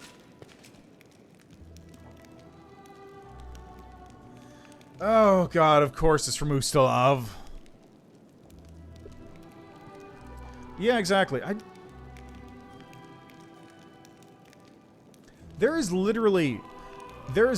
Yeah, I really want to try Trickster.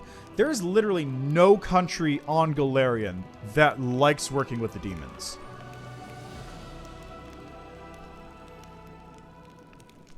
Yeah, exactly. Devils... Well, see, the thing about devils is they'll stab you in the throat, but at least they'll do it from the front.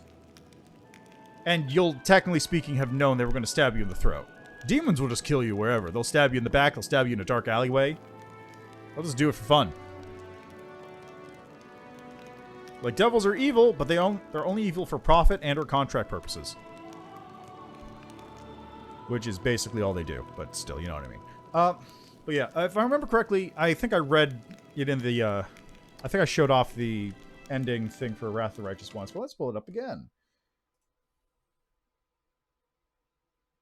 No, I won't bother. But anyway, if I remember correctly, what happens is after the World Wound starts expanding again, if you fail at the end of the campaign, like, at the end of every adventure path is a failure state, where if you fail a campaign, you know, X thing starts happening, which you were unable to prevent. In Reign of Winter, if you fail, then Elvana's winter starts to cover the entire planet. If you fail... I did make a quiz of sorts. Here, let me pull that up. Let's go. I want to go to From Me. And I want to find Flowchart. Here. Here, while I chatter on, take a look at this flowchart. Make sure I don't click on the right spot. There we go.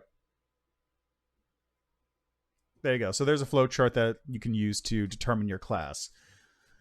So, as I was saying, at the end of each adventure path, there's usually some kind of fail state. Like at the end of Rain and Winter, Elvana's thing goes off and she starts to cover the entire world in ice. At the end of I don't remember. I think at the end of Kingmaker, if you fail, all the stolen lands get absorbed. Or like they get literally stolen away. At the end of Jade Regent, I believe, the Jade Regent starts to take over Minkai and all other countries in Tianxia. Oh, right, Path. God, whoops. I misread. Yeah, anyway, I made this thing a while back. Yeah. Yeah, Path would be a better one to pick. I'll have to figure that one out.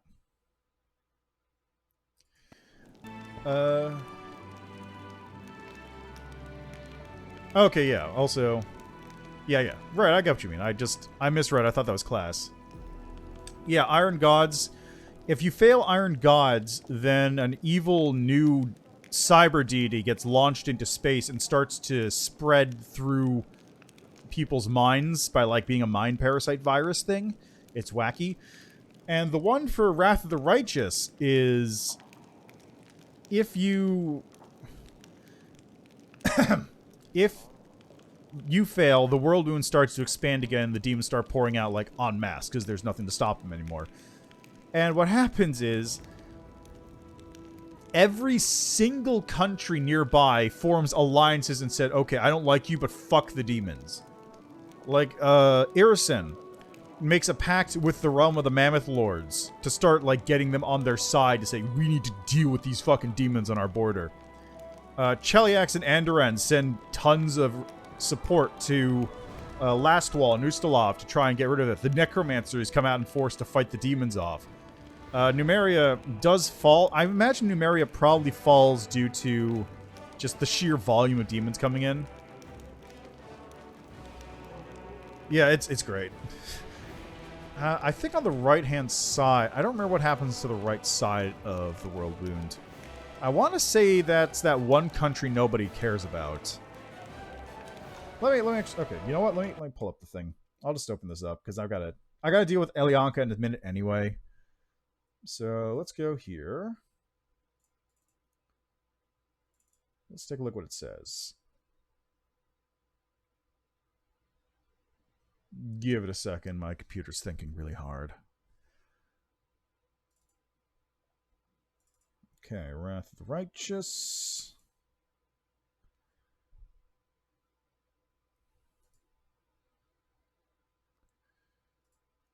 Okay, I want City of Locusts.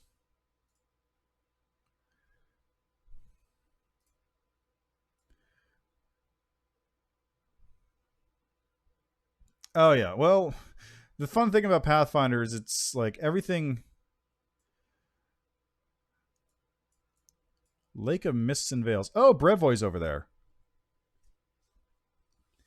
Yeah, one of the fun things about Pathfinder is that basically every 6 months, like some kind of new world-shattering cataclysm just happens. Because that's how the adventure paths work. They all happen in real time. So while you're doing Wrath of the Righteous, somebody else is doing Kingmaker Kingdom expansion off in the Stolen Lands. Or, I don't know, what was after? Reign of Winter is going on. No, Reign of Winter lasts like a week. Wrath of the Righteous isn't happening at that point. What happened? Okay, which one was after Wrath of the Righteous? After the Righteous is Mummy's Mask. So at some point, 6 months after the Fifth Crusade starts up, basically, a new,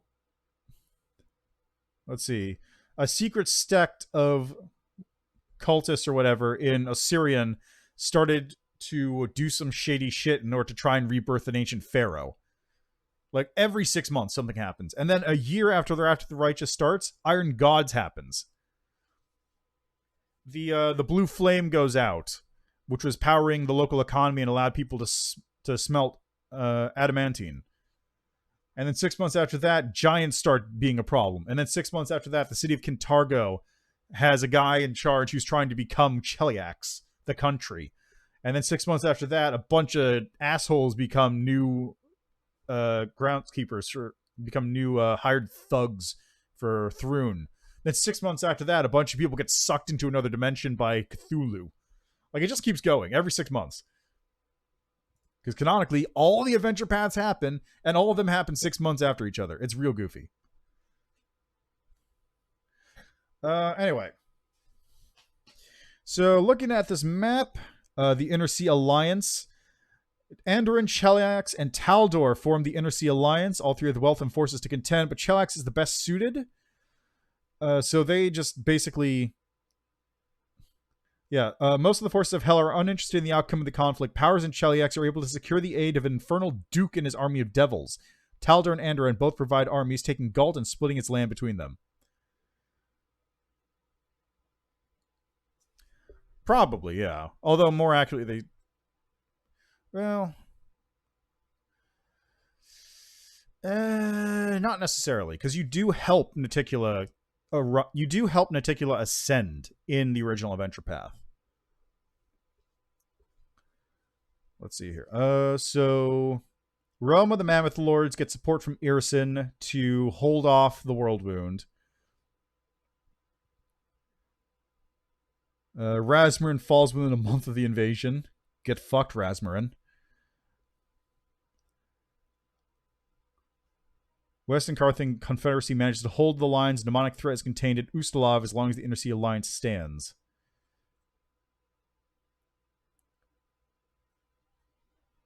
Let's see. Numeria. When the fall occurs, the Technic League members, in their hubris, think they can use their captured technology to stand against the demons. While some of their weapons are successful at first, they fail to consider that many demons are brilliant in their own right and have natural immunities to electricity and poison that make some of these technological weapons harmless. In a month, holdouts in Numeria begin seeing demons wielding these same advanced weapons to root out the resistance. Some sadistic and enterprising demons merge demon flesh and robotic technology into death-dealing machines of horror. The last bastion of defense is Starfall. In the weeks and months after the fall, the Technic League delves deeper and with more frequency into the Silver Mount, pulling untested technology from within. Some search for weapons, while others hope to find another vessel that will allow them to leave Galarian. Their engineers work feverishly to study a device they feel could be a weapon to truly turn the tide. Hastily assembling the purported weapon, an engineer accidentally triggers the device and a blinding explosion rocks Starfall, reducing the city to a pile of ash spread around a deep crater. The explosion can be seen for miles, and its mushroom-shaped cloud billows into the air. Radioactive dust veils the sun, and the inner sea's winds spread this deadly mix far and wide. Yeah, but you have to keep in mind, Iron Gods happens almost a year after Wrath of the Righteous. So, depending on the time scale of Wrath, the Crusade might have failed well before Iron Guard kicks off.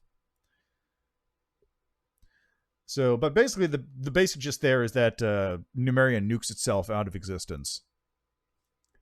After the fall, Kellid tribes notice demons scrambling over the Tusk Mountains and begin mounting a force to contend with them.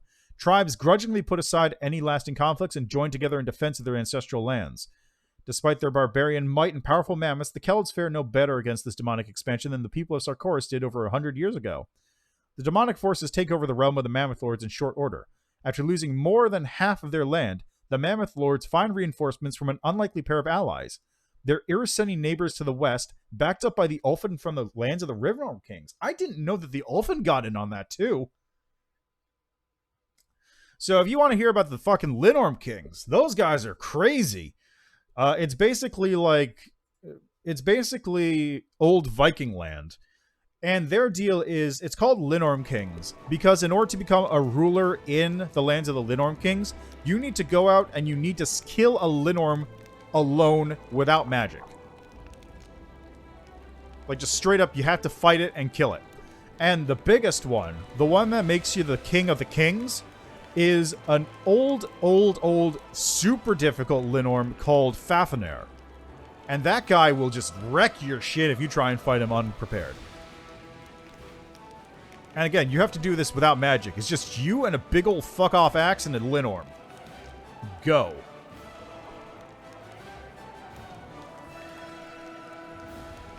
Also, a fun part about, Fafnir, if you kill him and you fail a save, he will just kill you like a day later. Like, here, let me load a Fafnir stat block because it's dumb.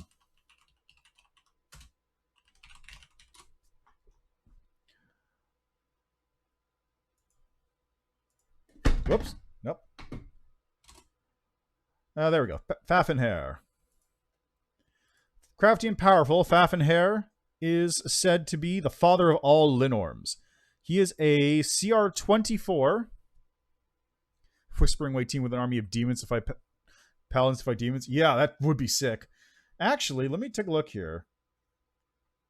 Ustalav Falls.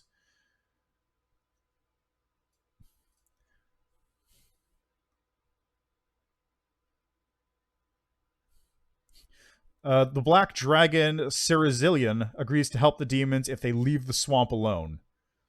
Demonic werewolves have long been threatened on the Shudderwood just north of Ustalav's borders, but after the fall, these creatures make bolder moves into the country where they bully other werewolves into their pack and affect new creatures to grow their forces.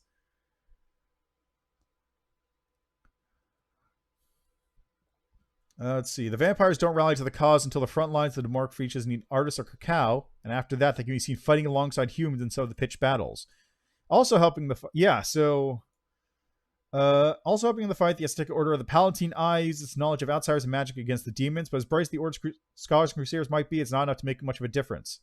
After a few failures, the group leaves Ustalavs and moves further south to explore a new approach.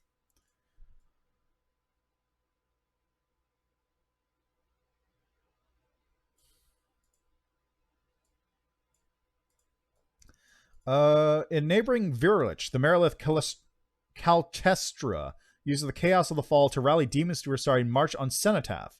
There, instead of working to free the Whispering Tyrant, she gathers the army of undead under her banner and sets off to claim as much of Ustalav as she can. In less than a year, Ustalav is completely overrun.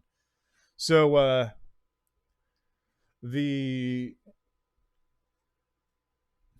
so Ustalav falls, unfortunately. The undead do start fighting the demons eventually, but it's too little too late.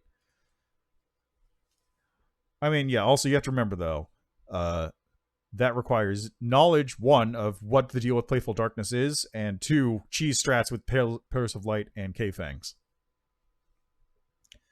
Anyway, let me just read something here about Fafnir. Yeah, Tarbafon's going to be pissed. Especially when he breaks down, it's like, I don't like this. So, all Linorms have something called a death curse. When a Linorm dies, it inflicts the death curse on the thing that killed it. And usually these death curses are something like, like a regular curse, like you're vulnerable to fire, or you will suffocate to death, or something like that. Really weak to, yeah, because it is undead. That makes sense. But anyway, yeah, so death curse, you're weak to undead, or you're weak to something, you're terrified of whatever, like it just puts a curse on you. Curse of Fafnir. Creature's sense of self erodes as its personality is slowly replaced by Fafnir's. This manifests as 1d6 points of charisma drain every 24 hours. Target whose charisma drops to 0 becomes comatose and must immediately make a fort save or die. Every 24 hour that passes thereafter, the victim must make a new fort save to avoid death, unless its charisma score rises above 0, at which point it takes 1d6 more charisma drain. If a creature dies from the effects of this curse, its body explodes in a 60-foot burst of burning wind, which affects identical to Fafnir's breath weapon. This effect occurs if the cursed victim dies from any effect, not just from the curse. One round later, Fafnir gains the effect of a true resurrection spell appearing at the same spot where the cursed victim died, or the closest area large enough to contain the colossal creature, with full memories of the cursed victim's doings and accomplishments while cursed. The only way to permanently slay Fafnir is to avoid becoming cursed after killing him, or to remove the curse before the victim dies. The effects of this curse end prematurely and immediately if Fafnir is restored to life by other means. The save DC is charisma based. And that's a DC 32 will save to avoid the initial curse. So if you kill Fafnir, if you are not really good at your will saves, you will just die eventually and Fafnir comes right back. Which is why nobody's become the king of the Linorm Kings. Anyway, Elyanka, the priestess of Urgathoa from Ustala, bursts into the room. She casts a scathing look at Septimus and then looks at you with indignation. You aren't going to let this dirty leech into your house, are you? This vampire will charm you with his magic and then stab you in the back. The thugs from Ustala have got you before us? Lamentable. I hoped you do not heed her advice. There is nothing in her words besides poison and treachery. Necromancy is despised precisely because of people like her and her kin. If we met under different circumstances, I would do the world a favor and dispose of you, priestess. However, out of respect for the commander, I suggest we shed no blood here and make a pact to cease hostilities between us. Elyanka is silent for a while, her eyes blazing as she fights to keep her anger in check, and then she hisses through her teeth. A pact. No bloodshed, solely out of respect for the commander. Yeah, exactly. If you want... Are you a bad enough dude to become the king of the Linorm Kings and slay Fafnir? And yeah, of course they do, because one group... Like, it's different orders. They're both like the super secret club, but they don't want the other secret club to exist as well. Alright, spellbook. Do I have anything?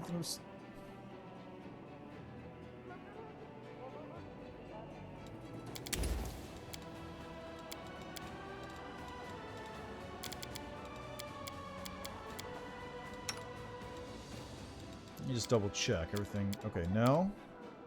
Why are my...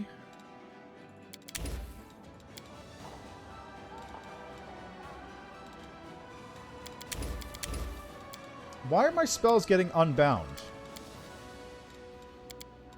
That's what I don't understand. Why are sometimes spells getting unbound from my prepared list?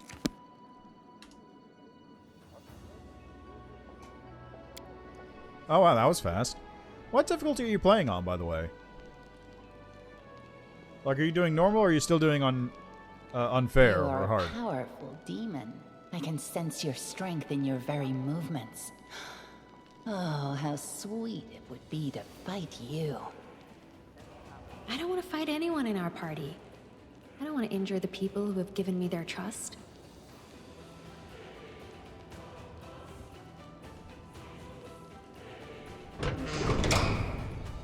There we are. Move aside. Ah, okay. Alright, let's manage Crusade Affairs a little bit, just to make sure.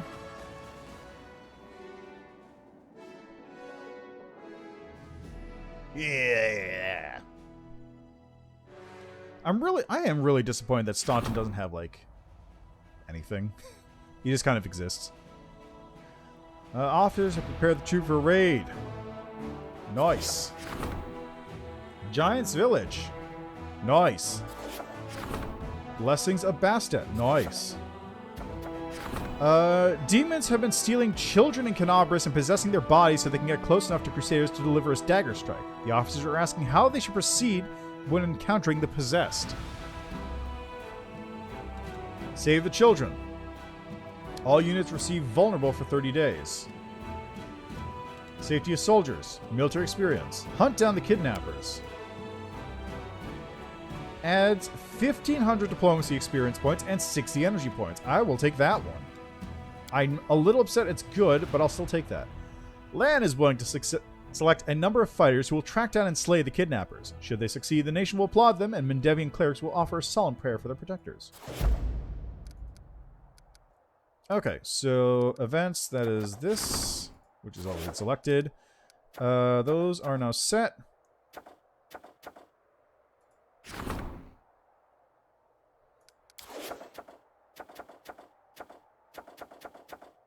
Okay, let's enchant this thing. Let Phylactery get going. Army.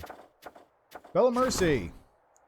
Voice of the Bella Mercy feat. +1 AC against demon units.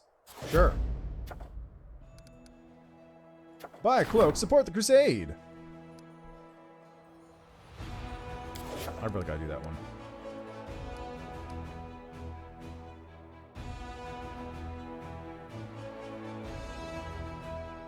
Have I never been there? What is that? I don't remember.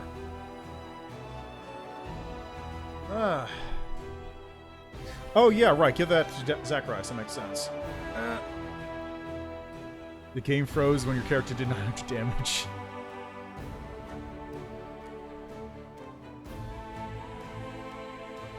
Bloom.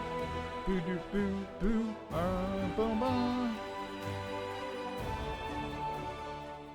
Ba ba ba.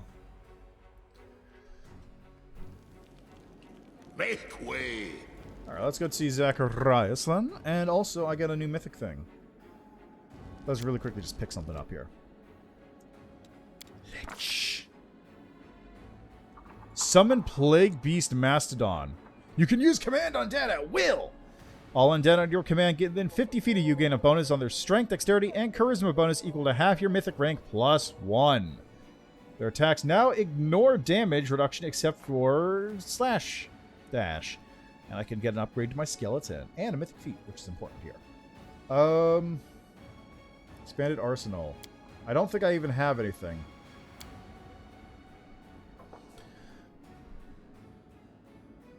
What do you mean poison you? I'm immune to poison, so I don't like what do you mean? What exactly do you mean?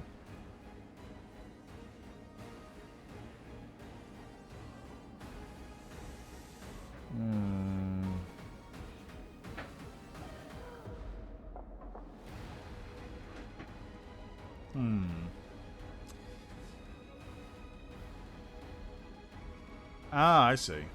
No, there are a couple things. Like Drachny, nauseating cloud counts as a poison effect. Use wide sweep for your weapon.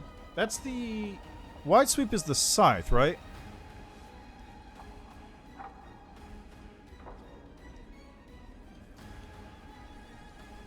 Yeah, but yeah, there are a couple poison effects, because poison isn't just like the Drachny poison. There's poison effects from Cloud Kill, poison effects from Nauseating Cloud, like from Dretches. Those kinds of things still count as poison. So it's not widespread, but it is there, which is why Delay Poison Communal is very good. God, what should I get? Flawless ability, extra feet, ability, Destiny Beyond Birth, no racial pension ability score. With a melee attack, well, strength bonus. My strength bonus is kind of decent, but I don't think it's good enough to get this. At least not yet. I haven't gone all in on strength. I might just go extra mythic ability, honestly. I don't have anything else I can really grab. Saving throws bonuses, additional hit points equal to mythic rank, which is 4.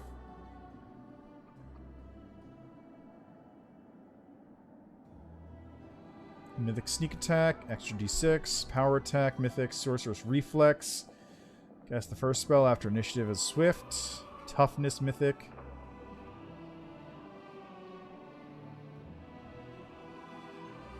Toughness provides you twice as many hit points. In addition, when you're below 0, you gain DR10 versus Epic.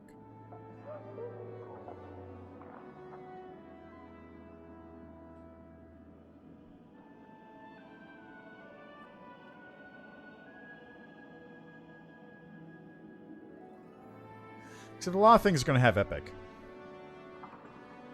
I might just go for extra mythic.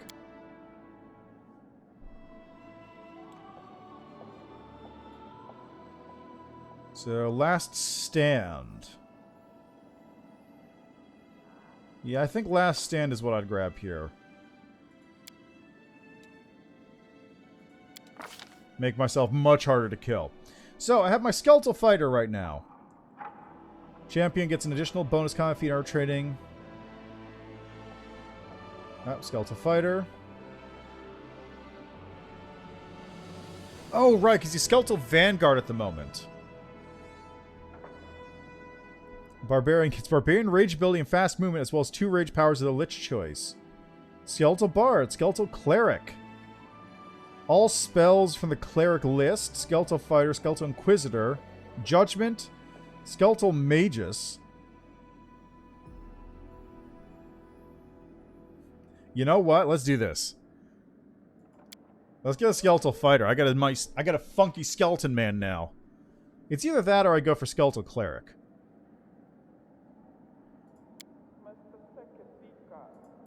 Let's go for Skeletal Fighter. I got enough casters. Yeah. Bonus combat feat, huh?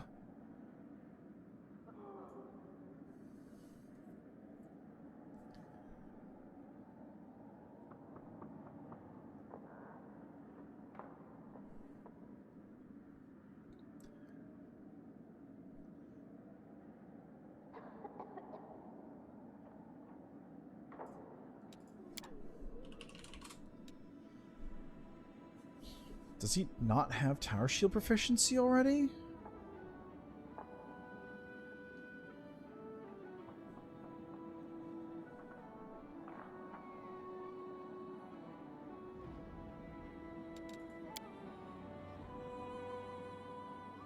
Okay, hold on a second. I gotta check something here. Where'd my skeleton go? Okay, there he is. Okay, level 9 undead. Abilities. Fight defensively. Feats. Shield focus. Wait, do you actually not have Tower Shield proficiency? Straight up? You don't have Tower Shield proficiency. Are you serious?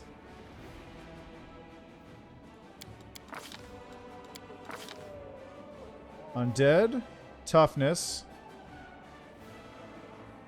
Heavy armor focus. Shield focus. Die hard. Blind fight. Greater shield focus? Wait, what? Martial weapon proficiency. They don't have... Are you... What? How are you using this?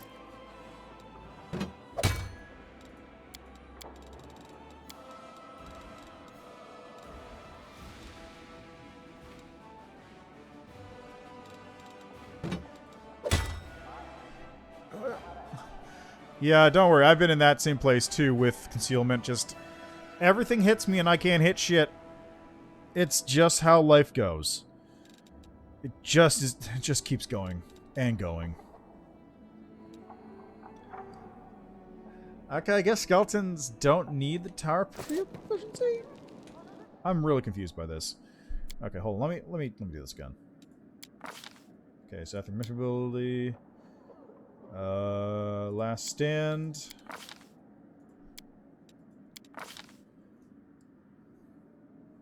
I guess let's grab.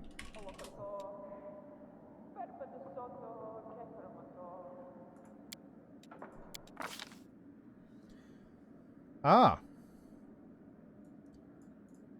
So I get Skeletal Filer with one of these kinds of weapons. How about... I don't know, he's using a longsword right now.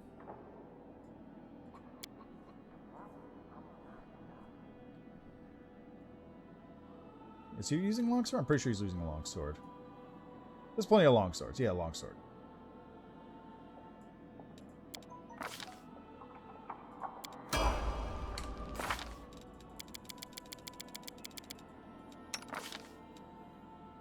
Longsword plus 3.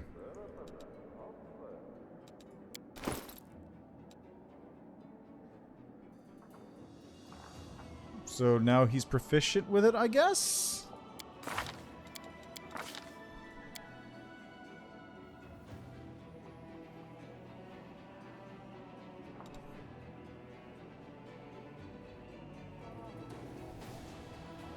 I don't know. Alright. Oh, right, well I'm here. Spellbook. I got new spells. I'm a lich.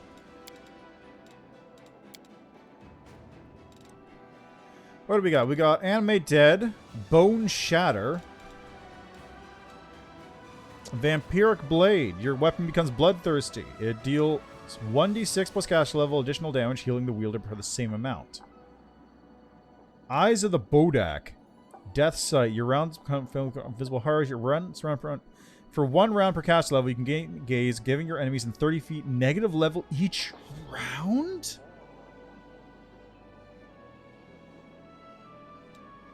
What the fuck? If it's an ally, damage is maximized to 8 damage per caster level. You just consume to heal. Enervation, Fear, Ice, Unholy Blight. It's a burst thing. It only harms good creatures, though. Death Ward. Animate dead. Spell raises 1d4 plus 2 undead skeletal champions. Okay. Eyes of the Bodak. That seems good. And for this one... How about... What's poison? Poison is... Yeah, it's DC. Up to blood. Mirror image, and... I can use this at will now, so that's not worth it. Bone Shaker?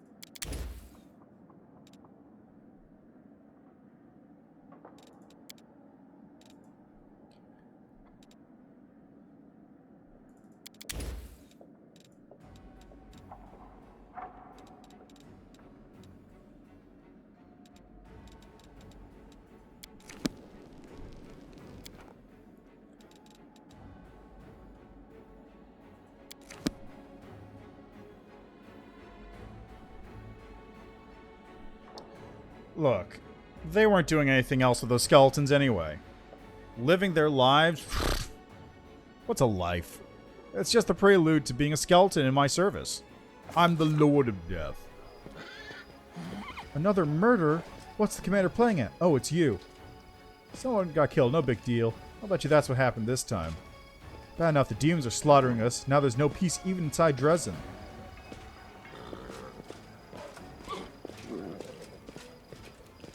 Where's Camellia? Hey, Camellia, how you doing? Camellia greets you with a broad smile and licks her lips rapaciously. Demons dance in her eyes. Hello, my friend. You don't mind if I call you that, do you? I've done a lot of thinking since we last met. You had every reason to hand me over to the headsman, yet something stayed your hand. Whatever guides you, your promise to keep my secret makes us accomplices of sorts. Even friends. Shared secrets bring people closer. Don't you think, my friend? She pierces you with her stare as if she's trying to see inside your head. Sometimes I find severed heads in my bag. Is that you? What good are they to me? Camellia's voice is bored and indifferent. The moment life leaves the body, now that is exciting.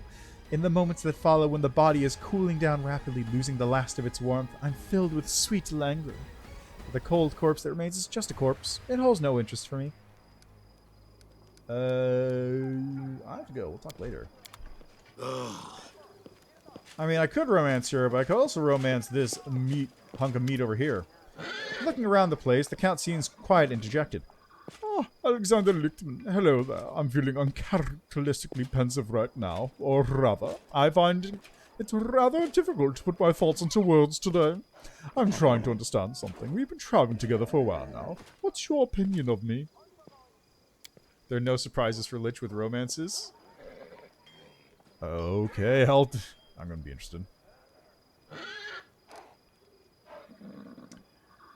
You don't let anyone get close. There might be a good reason for that, but you can always count on me if you never need any kind of support. Darren's eyes widen in shock, and then he looks at you with bewilderment. Then he smiles. Have you any idea how terribly insipid you sound? Throw in some extra nonsense like you can confide in me, and I'll be adamant that you were raised by a couple of trite playwrights who put you to sleep by reading their boring scribblings on the workings of the heart. Fine, do you know why I asked you that? Because the answer to the question, what do you think about me, usually reveals more about the one doing the answering than the one doing the asking. Now that I've got you thinking, let's proceed with usual small talk. I don't use Darren, no. But I did bang Darren that one time.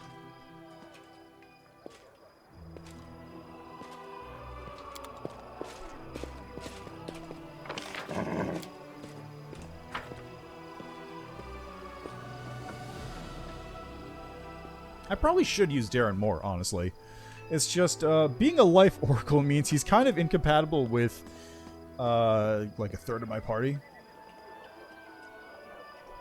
Got some skeletons going. Time to talk to the man about my weird soul flask thing. And also become a lich! Maybe. This time. Maybe. I've been waiting on that, but... Don't romance anyone you want to use. Fair enough. Follow me! Or don't. The Lich spares you an impassive glance. I do hope that you are here with a good reason, student. I am occupied with my ruminations on the ritual you and I shall perform together. I found that mysterious place of yours. This is what I discovered there. Zacharias scrutinizes the vessel. What a curious item. It was used for magical practices of the highest order. It is my understanding that you are seeing it for the first time, yet it is linked to you by powerful ties. It is as though someone with great power used it to spy on you. It will be useful for the ritual, though through it I shall influence your being, making it more receptive to the forces of death. Leave me for now, student. I need to research this further. I shall tell you when I am ready to begin the next stage of our preparations. Are you prepared? Zacharias is clearly irritated. I'm busy. I'm researching the crystal you have brought me. Have some patience. You will be granted immortality much more promptly than I was as it is. Go, student. Blah, blah, blah, blah, blah. Anybody grave guards? That's it.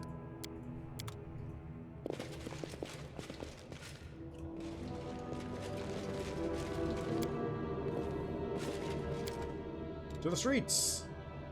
I gotta deal with that later. And actually, that times out perfectly. Oh, that's true. That is how she wrote the Nura thing. That makes sense. Right. Okay, so it was scrying on me with it.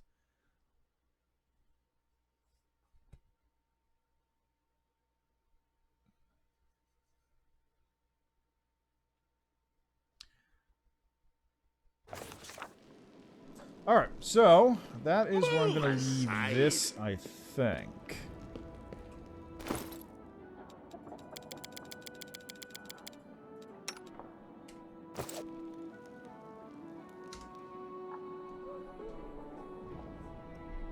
Vescor tried to steal my victory with the dice rolls, but his loyalty would prevail. Good luck to you, sir. Scry and Fry. Yeah, well... So here's the fun thing about Scry and Fry. There's multiple ways to bypass that.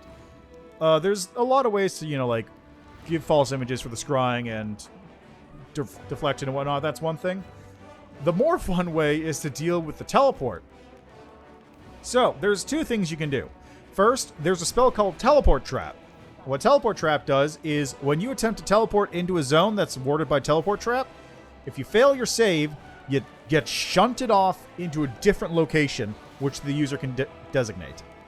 So, for example, you can teleport, and then slap the other end of the teleport into, say, a big old pit with an anti-magic field at the bottom. And just go, bye, as people get into the pit and die. But the more fun one is if you use something called Blightburn Powder. So, Blightburn Powder is, I believe, from Kobolds of Galarian, and it's a weird green dust, green glowing dust.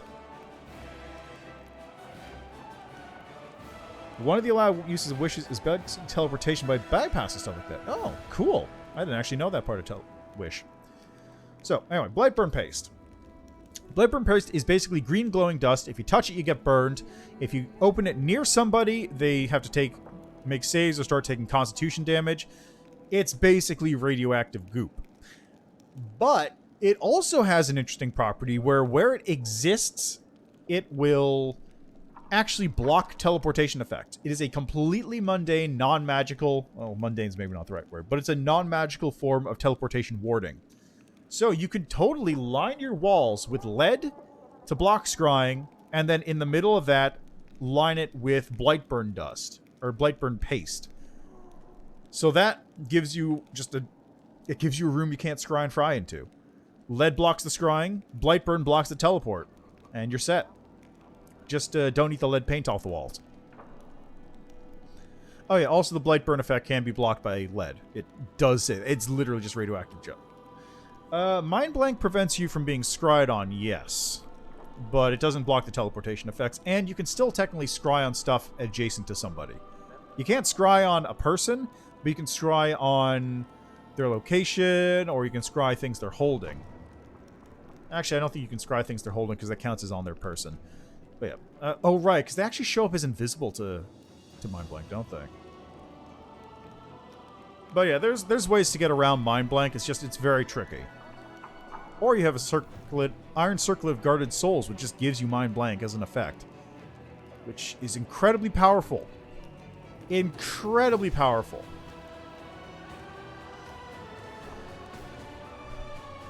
Homer game where the big bad nukes you when scrying is like a homing missile. Oh, that's good. There's actually a reverse scrying thing I think you can do, where if you're getting scryed on, you can actually reverse it and deal damage to the scryer. Mind Blank is required higher levels? Yeah, I could see that. I mean, it depends on the game, of course, but in certain situations, it is very useful, because it does block stuff like True Sight as well. It just doesn't block Blind Sense and Blind Sight, because those are functioning through other means, generally speaking. But anyway, yeah, that is, You had a spell that could reflect magic? Ah. So good. That works, then. There you go. Problem solved. Anti-scrying nuke. Get reflect. But yeah, that is where I'm going to leave that for today. I got to get moving. Like, very, very quickly. So, gotta leave it there. I'll be back with this on Sunday. We'll probably do Ivory Sanctum. And tomorrow is... I believe I said I was going to do Demon Souls on my schedule. So that'll be fun. I've never actually played it. I've heard it's good, but also hyperjank. If you want to hear about... If you want to see Ruin the Game, you should look up the Henderson scale of plot derailment. It's named after a character who ruined a game effectively by the character being so absurdly ridiculous in plot and backstory that he just broke the campaign open. Look up, when you find that, you want to look up the story that's related to it, which is a full 2.0 on the scale of plot derailment, called That Guy Destroys Psionics. Because it is an incredible story. It is just an amazing tale of a man destroying a game so utterly that the only way to solve it was to be removed from the game entirely. There were 3 resets of the game attempted in a single session. It's absurd. So anyway, yeah. That is where I'm going to leave that for today, though. I've got to get going very quickly. So I'll be back with this on Sunday, and then Demon Souls tomorrow, and next week this again as well. Before I go, though, I bet there's people I can raid, because it's during the middle of the day. It's a good day to raid people. Yes, there are in fact people to raid. So here, I'll send you over to somebody who's currently playing another Lich. And they are in... That looks like a Lucianira hanging out at the place with Yaz and Greybor. So yeah, go say hi to Fully Trained Noob. Thanks for stopping by. Thanks for checking out the game with me as always. And see you next time.